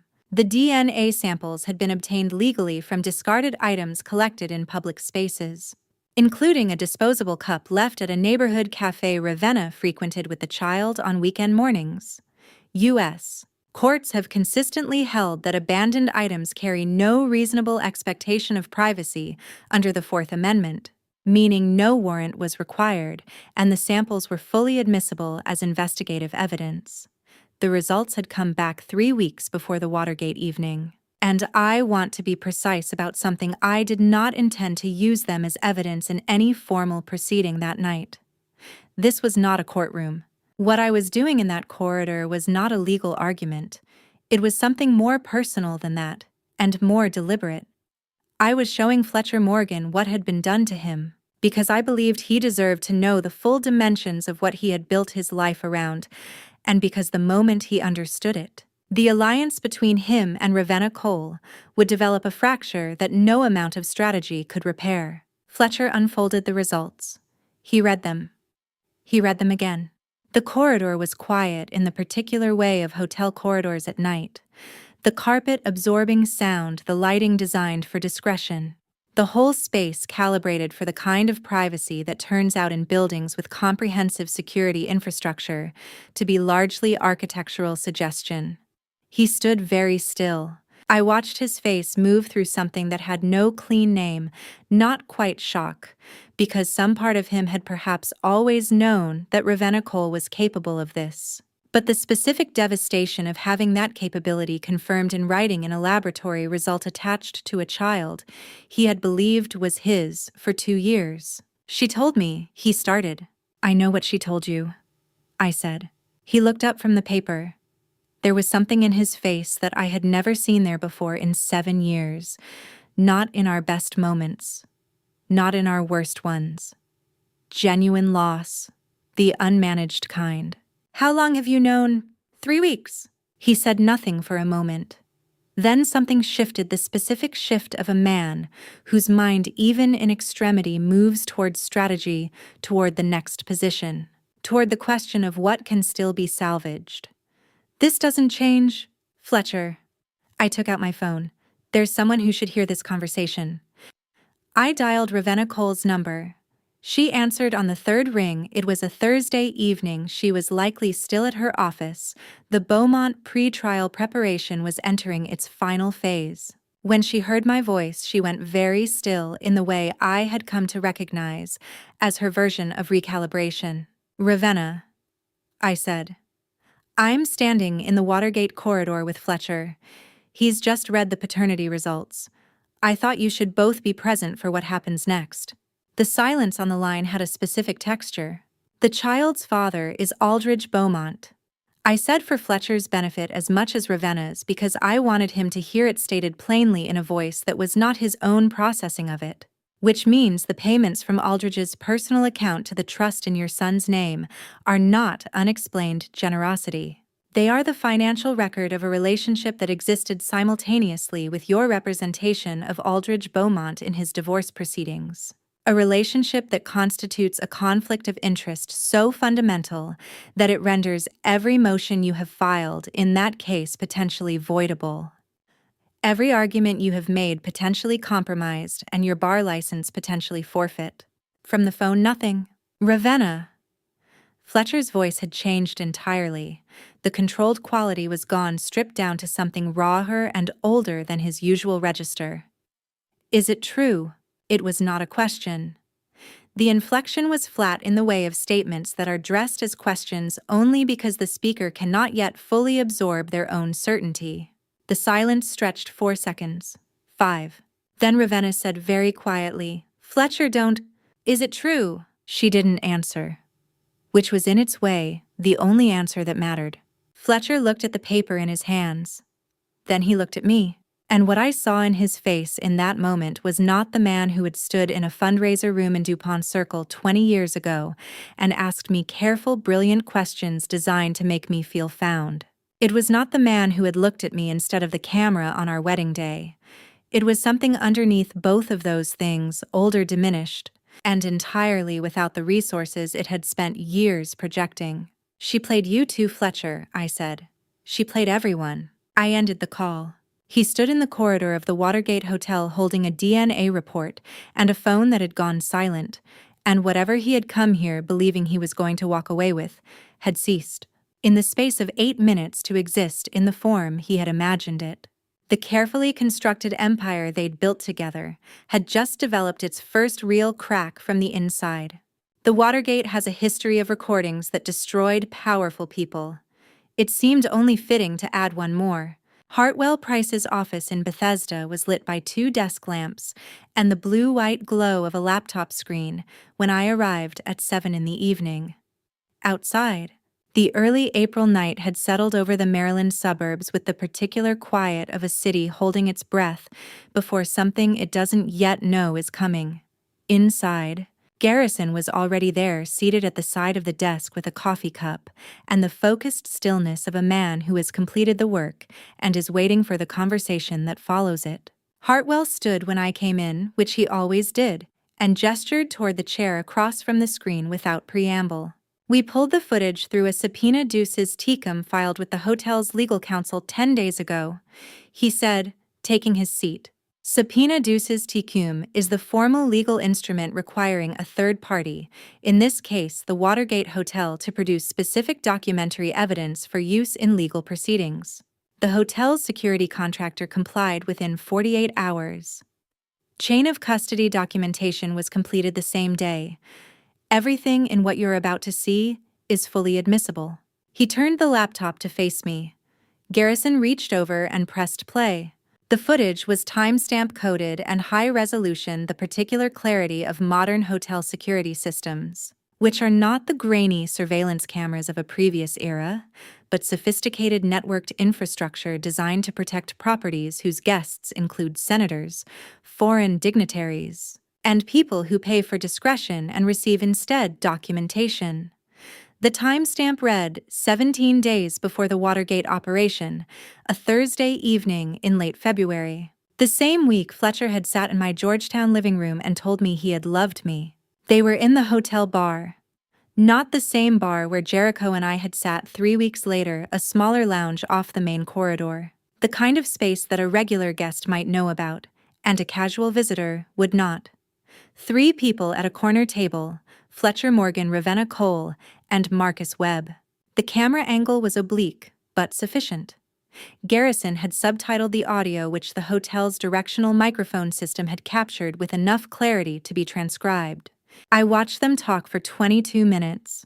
The conversation was specific in the way that conversations between people who believe they are not being recorded tend to be unself-conscious, technically detailed, and almost entirely without the ambiguity that careful people maintain in documented communications.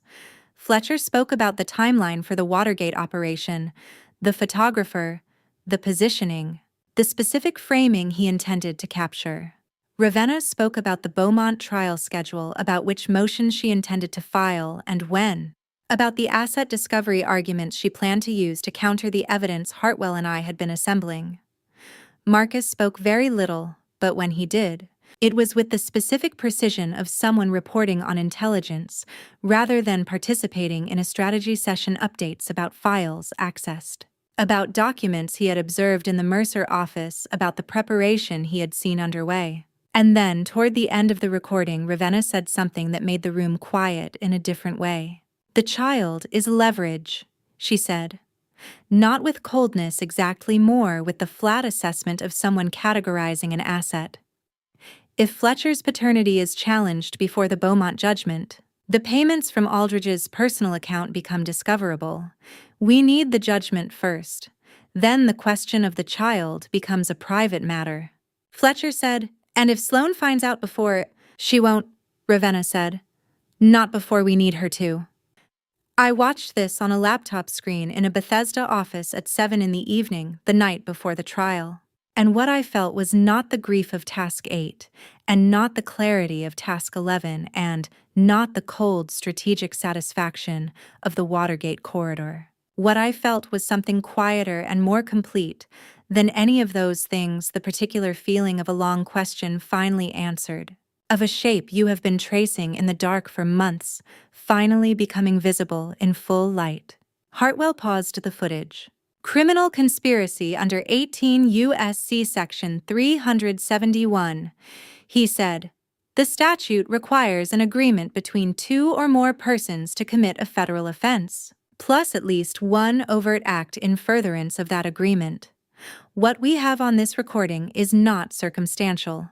It is 3 people explicitly coordinating the commission of multiple federal offenses on camera with audio time-stamped, and in a location whose security footage was obtained through proper legal process." He paused. "This, combined with the shell company documentation, the obstruction of justice evidence from Garrison's dinner with Fletcher, and the digital forensics from the Marcus Webb server access, this is a complete federal case." Garrison closed the laptop. I sat for a moment in the quiet of the Bethesda office with the April night outside and the trial in the morning, and everything that had been built over the past year arranged in its final order. Then my phone rang. It was Celestine. She was calling from her car parked outside her daughter's house in Chevy Chase, and her voice had the particular quality it had carried since I first met her, composed, precise. And underneath both of those things carrying something that had been waiting a long time to be set down. "I know it's late," she said. "I just needed to hear a voice that wasn't trying to manage me." "Come to Georgetown," I said. "I'll make coffee." She arrived 40 minutes later. We sat at the kitchen table in the Dumbarton Street house, the house I had built and negotiated and paid for, the house that had become. In some sense, I was still working out the physical record of everything I had done and survived, and we talked the way two people talk when the performance is finished, and what remains is simply the truth of where they are. Celestine told me about the 22 years. Not the legal version, not assets and prenuptials and discovery schedules, but the actual version. The slow accumulation of small disregards that don't register individually and only reveal their pattern in retrospect. The particular loneliness of being married to someone who treats your presence as a logistical fact rather than a chosen relationship. She spoke about it without self-pity, which I had come to understand was characteristic. Celestine Beaumont did not waste time on self-pity, which was one of the things I admired about her, and one of the things I suspected that made the 22 years possible to survive. She asked me about Fletcher. I told her some of it, not the operational details, but the human part, which is the part that doesn't fit into legal filings and exists anyway. She listened without offering comfort, which was exactly right.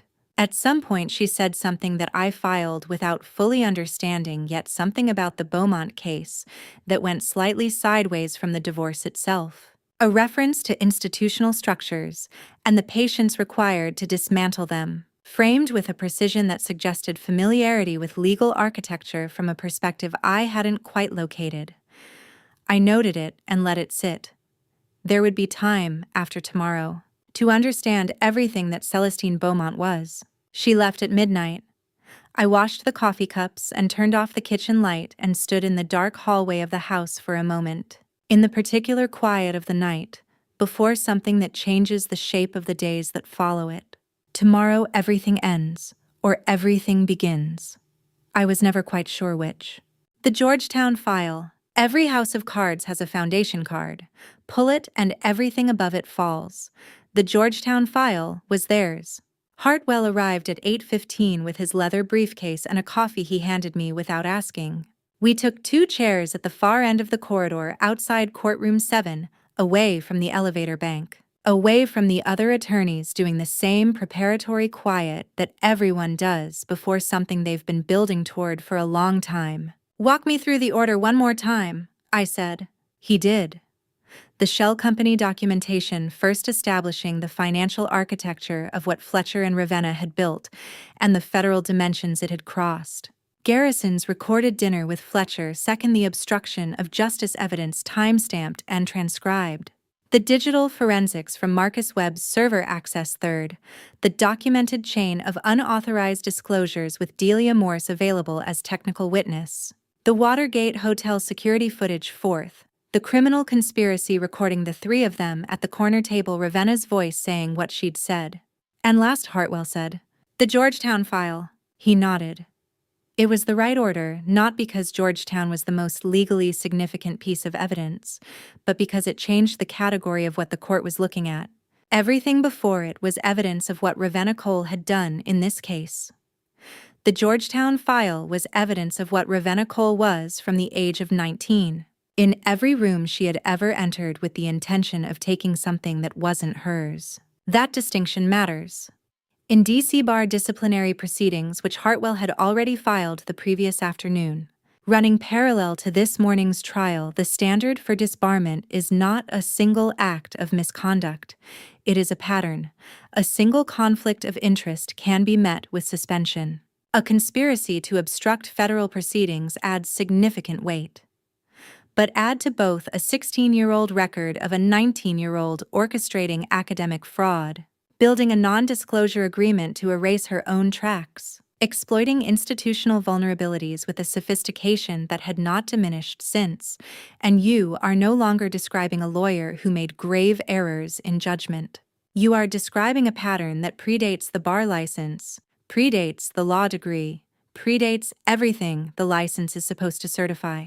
The Georgetown file was not the biggest piece of evidence. It was the oldest.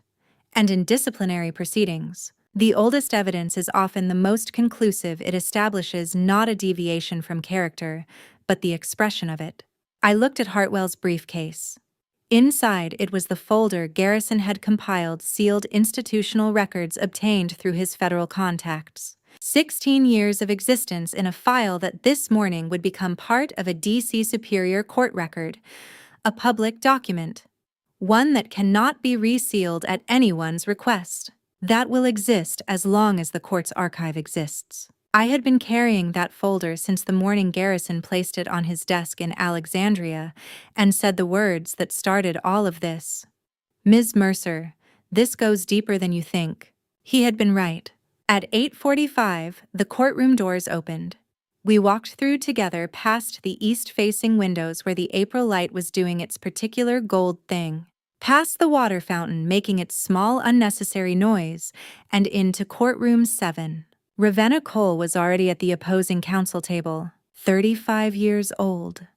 Her entire adult life spent moving through rooms she had mapped in advance and positioned herself within accordingly. I had watched her do it in this courtroom before the controlled economy of movement, the arranged papers, the face that communicated competence while revealing nothing else, composed, impenetrable, certain of the ground beneath her. What I saw when I walked through those doors was not that.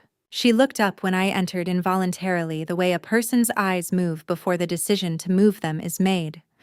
And in the 2 seconds before her composure closed over it again, I saw something I had never seen there. Not in the sidebar, not at the Watergate, not on the phone when I'd read her the DNA results and listened to the silence that followed. Fear. Clean, specific, entirely unmanaged. She looked at me across the courtroom. And for the first time in 7 years, I saw it in her eyes. She finally understood what I was going to do about it. Before I show you what happened inside that courtroom, the moment everything Sloan had built for months collapsed in 4 seconds, comment the word, ready, if you have made it this far. Because what comes next changes everything. A small note: some portions of the story ahead have been shaped for narrative and educational purposes. If you would rather step away, now is the time, and there is nothing wrong with that choice. I've stood in courtrooms hundreds of times. I've never once been afraid of them. That morning, I wasn't afraid either, but I was something else entirely. I was ready. Courtroom 7 of D.C. Superior Court seats 42 in the gallery and has the particular quality of light that comes from windows, positioned too high to look out of, illuminating the space without connecting it to the world outside. Which is, I have always thought, probably intentional. Justice is supposed to be internal to its own process. The world outside is irrelevant until the verdict. Judge Patricia Owens had been on the D.C. Superior Court bench for 11 years. She was 62, meticulous in her procedure, and had a reputation among the attorneys who appeared before her for a quality that the D.C. legal community tends to describe as patience with a very short final distance, meaning she allowed arguments their full development and then reached conclusions with a decisiveness that left no ambiguity about what she had decided or why. I had appeared before her twice in the previous decade. Both times I had been glad she was in the room. Hartwell Price and I sat at the plaintiff's table. Fletcher Morgan, whose original attorney had withdrawn from representation 10 days earlier, under circumstances his replacement had not been fully briefed on, sat at the respondent's table with a lawyer named Gerald Hutchins, competent mid-career and visibly underprepared for what was already in the room. Ravenna Cole was not at the respondent's table. She had no standing in the divorce proceedings themselves. Aldridge Beaumont had reached a separate settlement with Celestine 3 weeks before the hearing date, negotiated through independent counsel after his own attorney withdrew. His absence from the courtroom that morning was not an oversight. It was the decision of a man who had been advised in no uncertain terms that being present would not improve his position.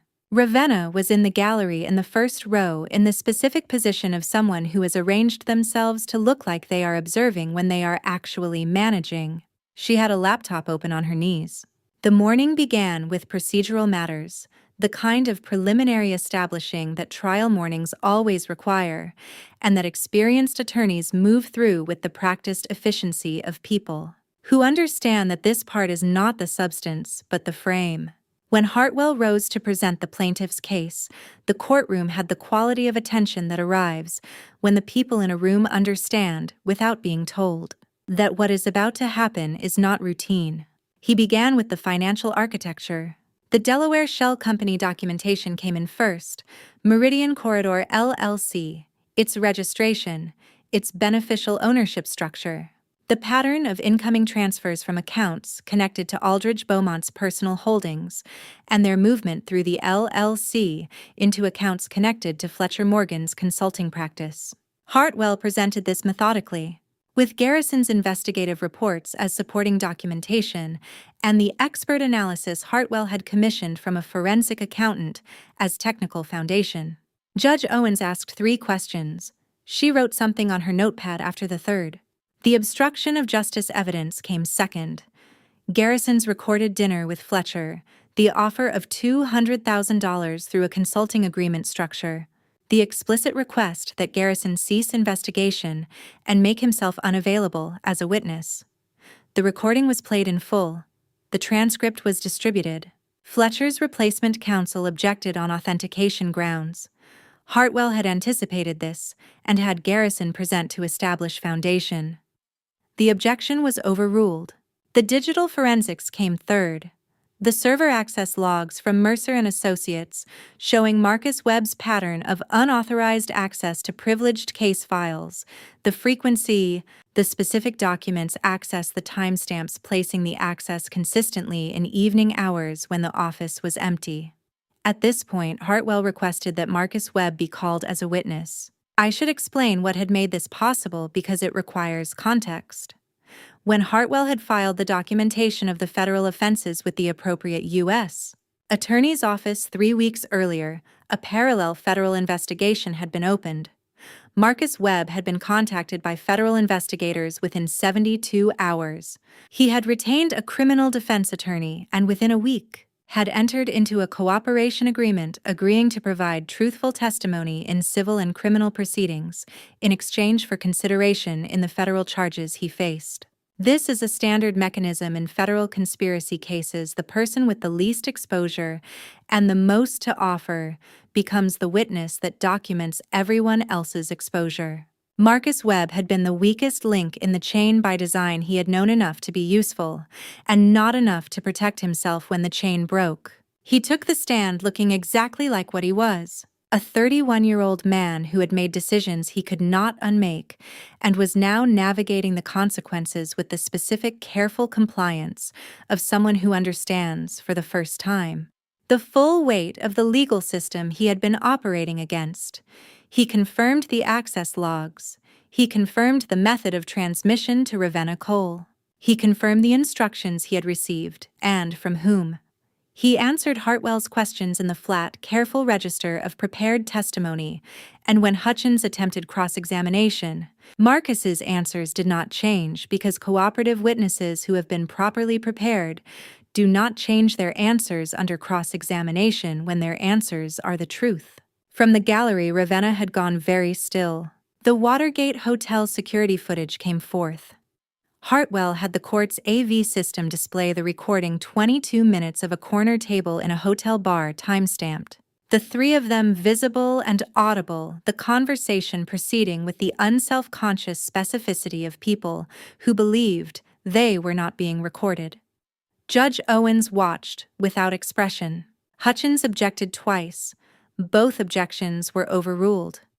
When the recording reached Ravenna's statement about the child is leverage, something in the gallery moved, and I did not need to look to know what it was. Then Hartwell said, "Your Honor, before we move to the final exhibit, I'd like to draw the court's attention to what is currently occurring on Ms. Cole's laptop."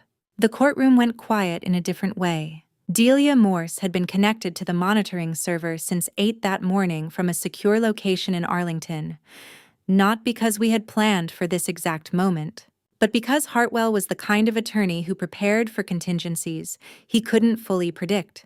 The notification had arrived 11 minutes into the Watergate footage, the honeypot file, opened on an IP address that Delia had tracked to the Watergate Hotel in October, but which was now resolved to a device currently connected to the DC Superior Court's visitor Wi-Fi network.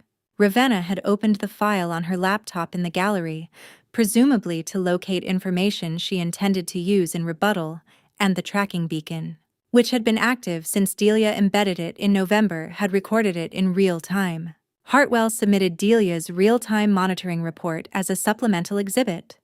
He requested that the court examine Ms. Cole's laptop screen. Judge Owens looked at the screen. What she saw was a document that bore the Mercer and Associates file header, the Beaumont case number, and content that had been designed from its first page to its last to look exactly like privileged internal strategy files, and which was from its first page to its last, a fabrication. A fabrication that Ravenna Cole had transported into a DC Superior Court on the morning of a trial in which she had a direct personal and financial interest, having obtained it through an employee she had positioned inside the opposing party's law firm, in a scheme that had been running for nearly 2 years. Then she looked at Ravenna. Ravenna had closed the laptop. The motion was small and contained, and 2 seconds too late. Into this silence, Hartwell placed the Georgetown file. 16 years of a sealed institutional record. A 19-year-old building her first scheme in a university's administrative infrastructure. A consulting arrangement that became fraud. A non-disclosure agreement drafted by a recruited law student as the exit. The document that established with the specificity that only historical records provide that what the court had witnessed today was not an aberration. It was a method. It had always been a method. Judge Owens looked at the screen. Then she looked at Ravenna. The silence in that courtroom lasted exactly 4 seconds. It felt like 4 years. Ravenna Cole had spent 15 years building an empire on other people's secrets. It took 40 minutes to watch it come down. The 40 minutes began the moment Judge Owens set down her pen and addressed the courtroom with the particular quality of voice that D.C. Superior Court judges develop after a decade on the bench. Not loud, not dramatic. Carrying the specific weight of institutional authority that has no need to announce itself because it is simply present. She noted for the record that the evidence presented raised matters beyond the scope of the civil proceedings before her, and that she was referring the relevant documentation to the U.S. Attorney's Office for the District of Columbia for review of potential criminal violations. She also noted for the record that she was issuing an order to show cause regarding Ms. Cole's conduct as counsel in related proceedings, and that a copy of the court's documentation would be transmitted to the D.C. Bar Disciplinary Board. She did not raise her voice once. She did not need to. The civil proceedings themselves concluded with a judgment that took 2 additional hours to formalize. Across the subsequent months, the complexity of federal entanglement in civil cases means that the final financial determinations moved at the pace of the parallel criminal proceedings rather than their own. What I can say is that by the time the last order was entered in November of that year, the marital estate had been assessed in full. The fraudulent structure of Fletcher's financial contributions had been documented and excluded from his claim, and the house on Dumbarton Street, the house I had found and negotiated and paid for, and renovated the house that had been described to me as having good bones before I ever put an offer in. The house that had turned out to have better bones than the marriage it contained remained mine. It had always had good bones. I had simply needed the law to confirm it. The disbarment came in October, 6 months after the April hearing. The D.C. Bar Disciplinary Board had conducted its own proceedings in parallel, the filing Hartwell had submitted in April. Combined with the Georgetown file, the criminal conspiracy evidence from the Watergate recording, and the conflict of interest documentation from the Beaumont case, had given the board everything it needed and considerably more. Ravenna Cole's license to practice law in the District of Columbia was revoked permanently, the order noted, with the specific precision of institutional language, that the pattern of conduct documented across 16 years demonstrated a fundamental incompatibility with the ethical requirements of the profession. 16 years.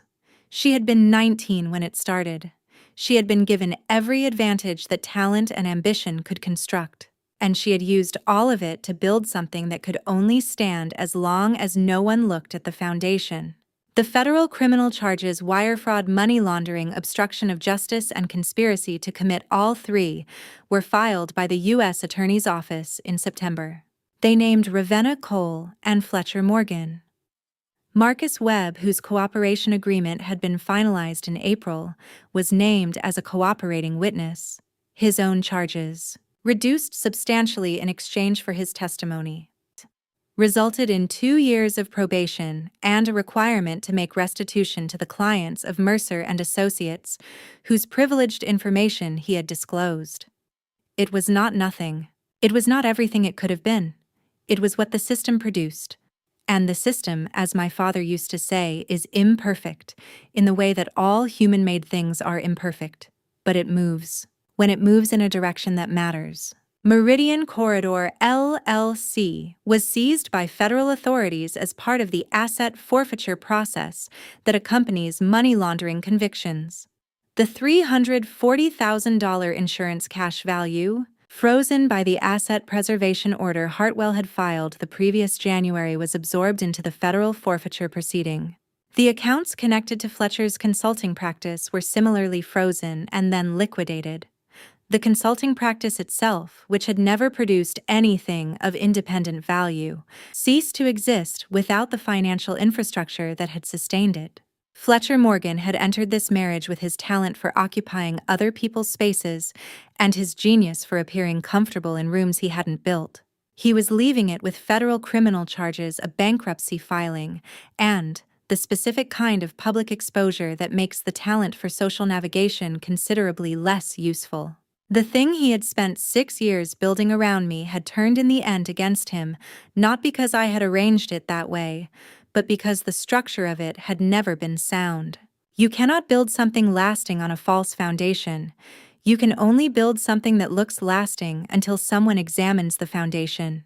I encountered him in the corridor outside courtroom 7 on the afternoon of the hearing, not the April morning later in August. At a scheduling conference for one of the subsidiary matters that complex litigation generates, like weather systems, generate clouds. He had a new attorney, a younger man who looked slightly overwhelmed by the material. Fletcher looked for the first time in the 7 years I had known him, like a man who was carrying something he had not been designed to carry. He stopped when he saw me. "You set me up," he said. It was not a shout. There were court officers in the corridor, and Fletcher had always understood rooms well enough to know what happened to people who shouted in them. But the flatness of it carried a particular intensity, the tone of a man who has reached the end of his available explanations and is standing in what remains. The whole thing. From the beginning. You knew. I looked at him for a moment. 65 years old, silver-haired, standing in a courthouse corridor with a young attorney at his elbow, and the full weight of what he had built pressing down on the posture that had always been one of his best features. He had sat across from me in a fundraiser room 23 years ago and asked me questions that required real thought, and I had felt in the warmth of being genuinely asked that I was being found by someone who had been looking for exactly me. "You set yourself up, Fletcher," I said. "I just made sure you had enough rope." He opened his mouth. Then he closed it. His attorney touched his arm, which was the right instinct, and they walked away down the corridor. And I stood watching them go for exactly as long as it took me to decide I was done watching. The final order was entered on a Thursday in November. Hartwell called me from his Bethesda office at 2 in the afternoon, read me the relevant language, and said what he said when things concluded the way they were supposed to. "It's done." I walked out of that courthouse into the cold November air, and I did something I hadn't done in a very long time. I stopped. And I breathed. Garrison's secret and Celestine's game. There were 2 things I didn't know when I started this. 2 things that changed everything, not the outcome, but the meaning of it. I asked Garrison to come to the house on a Saturday morning in April, not to an office, not to a conference room, but to the garden behind Dumbarton Street, where the climbing roses were coming back, and the brick was warm, and the city moved quietly on the other side of the fence. He accepted the coffee I handed him at the back door and followed me outside without asking why we were meeting here instead of somewhere professional. He had always understood that certain conversations require the right container. We sat on the stone bench. I had been carrying the question for months. "Tell me about my father," I said. He looked at the roses for a moment, organizing not what he knew, but how to say it. "I met him in 1987, Garrison said. "Phoenix. I was 26, 2 years with the Bureau working a financial fraud case. He was a civil attorney who'd found irregular activity in a client's estate and called the field office that same afternoon rather than sit on it." He paused. "Most attorneys in that situation make a judgment call and move on. Your father called us. I knew this about him. Not that story, but the shape of it. They had stayed in touch for 30 years. Infrequently but consistently, the way connections built on something real don't require constant maintenance. When Garrison went private in 2010, my father was among the first he told. He called me in March of 2017, Garrison said. He'd been sick for about a year. He asked if I was still doing private work. Then he said he had a daughter in Washington, a lawyer. He said she was the best person he knew and that she had a blind spot the size of a building when it came to trusting the people she loved. He said he wasn't going to be around to watch her back anymore, and he wanted to know if I would. I set my coffee down. I told him yes. He told me her name. Then he told me she would probably never call because she didn't ask for help easily, and that if she ever did, I should understand she'd already been carrying something very heavy for a very long time. He looked at me directly for the first time. He died 4 months later. I went to the service. You were in the front row. You gave the eulogy. You didn't cry, which he had predicted. I looked at the brick underfoot. The narrow rectangle of ground I had chosen and planted and tended by myself, or so I had believed. He had been there, a man I'd never noticed in a row I hadn't scanned, keeping a promise I hadn't known was being made. He would have been insufferably pleased with himself, I said, about all of this. Garrison's expression shifted into something that was almost a smile. He said the shield speech was the best thing he'd ever told you. He hoped you'd still be carrying it when you needed it most. I had been. I didn't say that. I didn't need to. My phone rang an hour later. "Celestine, I owe you a complete conversation," she said. She had been appointed to the U.S. District Court for D.C. in 1998. Served 9 years. Stepped down in 2007, publicly described as a family matter. Privately, the beginning of her understanding of what Aldridge had been doing with their finances for longer than she'd known to look. She had spent the following 15 years gathering, documenting, building the case she couldn't have pursued from within the judiciary without compromising the institution she'd sworn to serve. "I needed a lawyer," she said. "Someone who would find what I'd found and find more, and who had enough at stake personally to understand why it had to be finished properly. I looked at your record for 3 weeks before I called." "You chose me," I said. "I chose you," she said, "and you did not disappoint." The line of women stretched back through the phone through the garden. Through 15 years of Celestine's patience and Garrison's kept promise, and my father's last phone call from Phoenix in the spring of 2017. I had walked into the Beaumont case believing I was a lawyer representing a client. I had been that, and also the last move in a sequence that had been building since before I knew the game existed. I was the last in a line of people who had fought and documented and waited, each understanding in their turn that the shield is not carried for yourself alone. Power doesn't always announce itself. Sometimes it stands in a garden in the spring holding a cup of coffee, finally understanding everything. This family drama story was never really about revenge. It was about clarity. My father once said that God doesn't give you armor, He gives you the wisdom to know when you need it. I learned that wisdom the hard way. Don't be like me. Don't wait until everything is already gone before you start paying attention. Trust what feels wrong. Document what matters. Know the difference between love and strategy. Personally, I think the most dangerous people are the ones who plan in silence. I think patience looks like weakness until it doesn't. And I think family revenge stories like this one exist not to glorify what happened, but to make sure it never happens to you. This has been one of the most layered family drama stories I have ever told. If it stayed with you, leave a comment. I read every one. Share it with someone who needs to hear it. And if you want more family revenge stories told with this kind of honesty, subscribing is the quietest way to tell me to keep going. Thank you for staying until the very end. And a gentle warning, the stories ahead include fictional elements built for educational purposes. If that is not for you, no pressure. Step away and find what serves you better. For everyone else. I will see you in the next one. That's the story. I hope it stay with you. I will see you in the next one.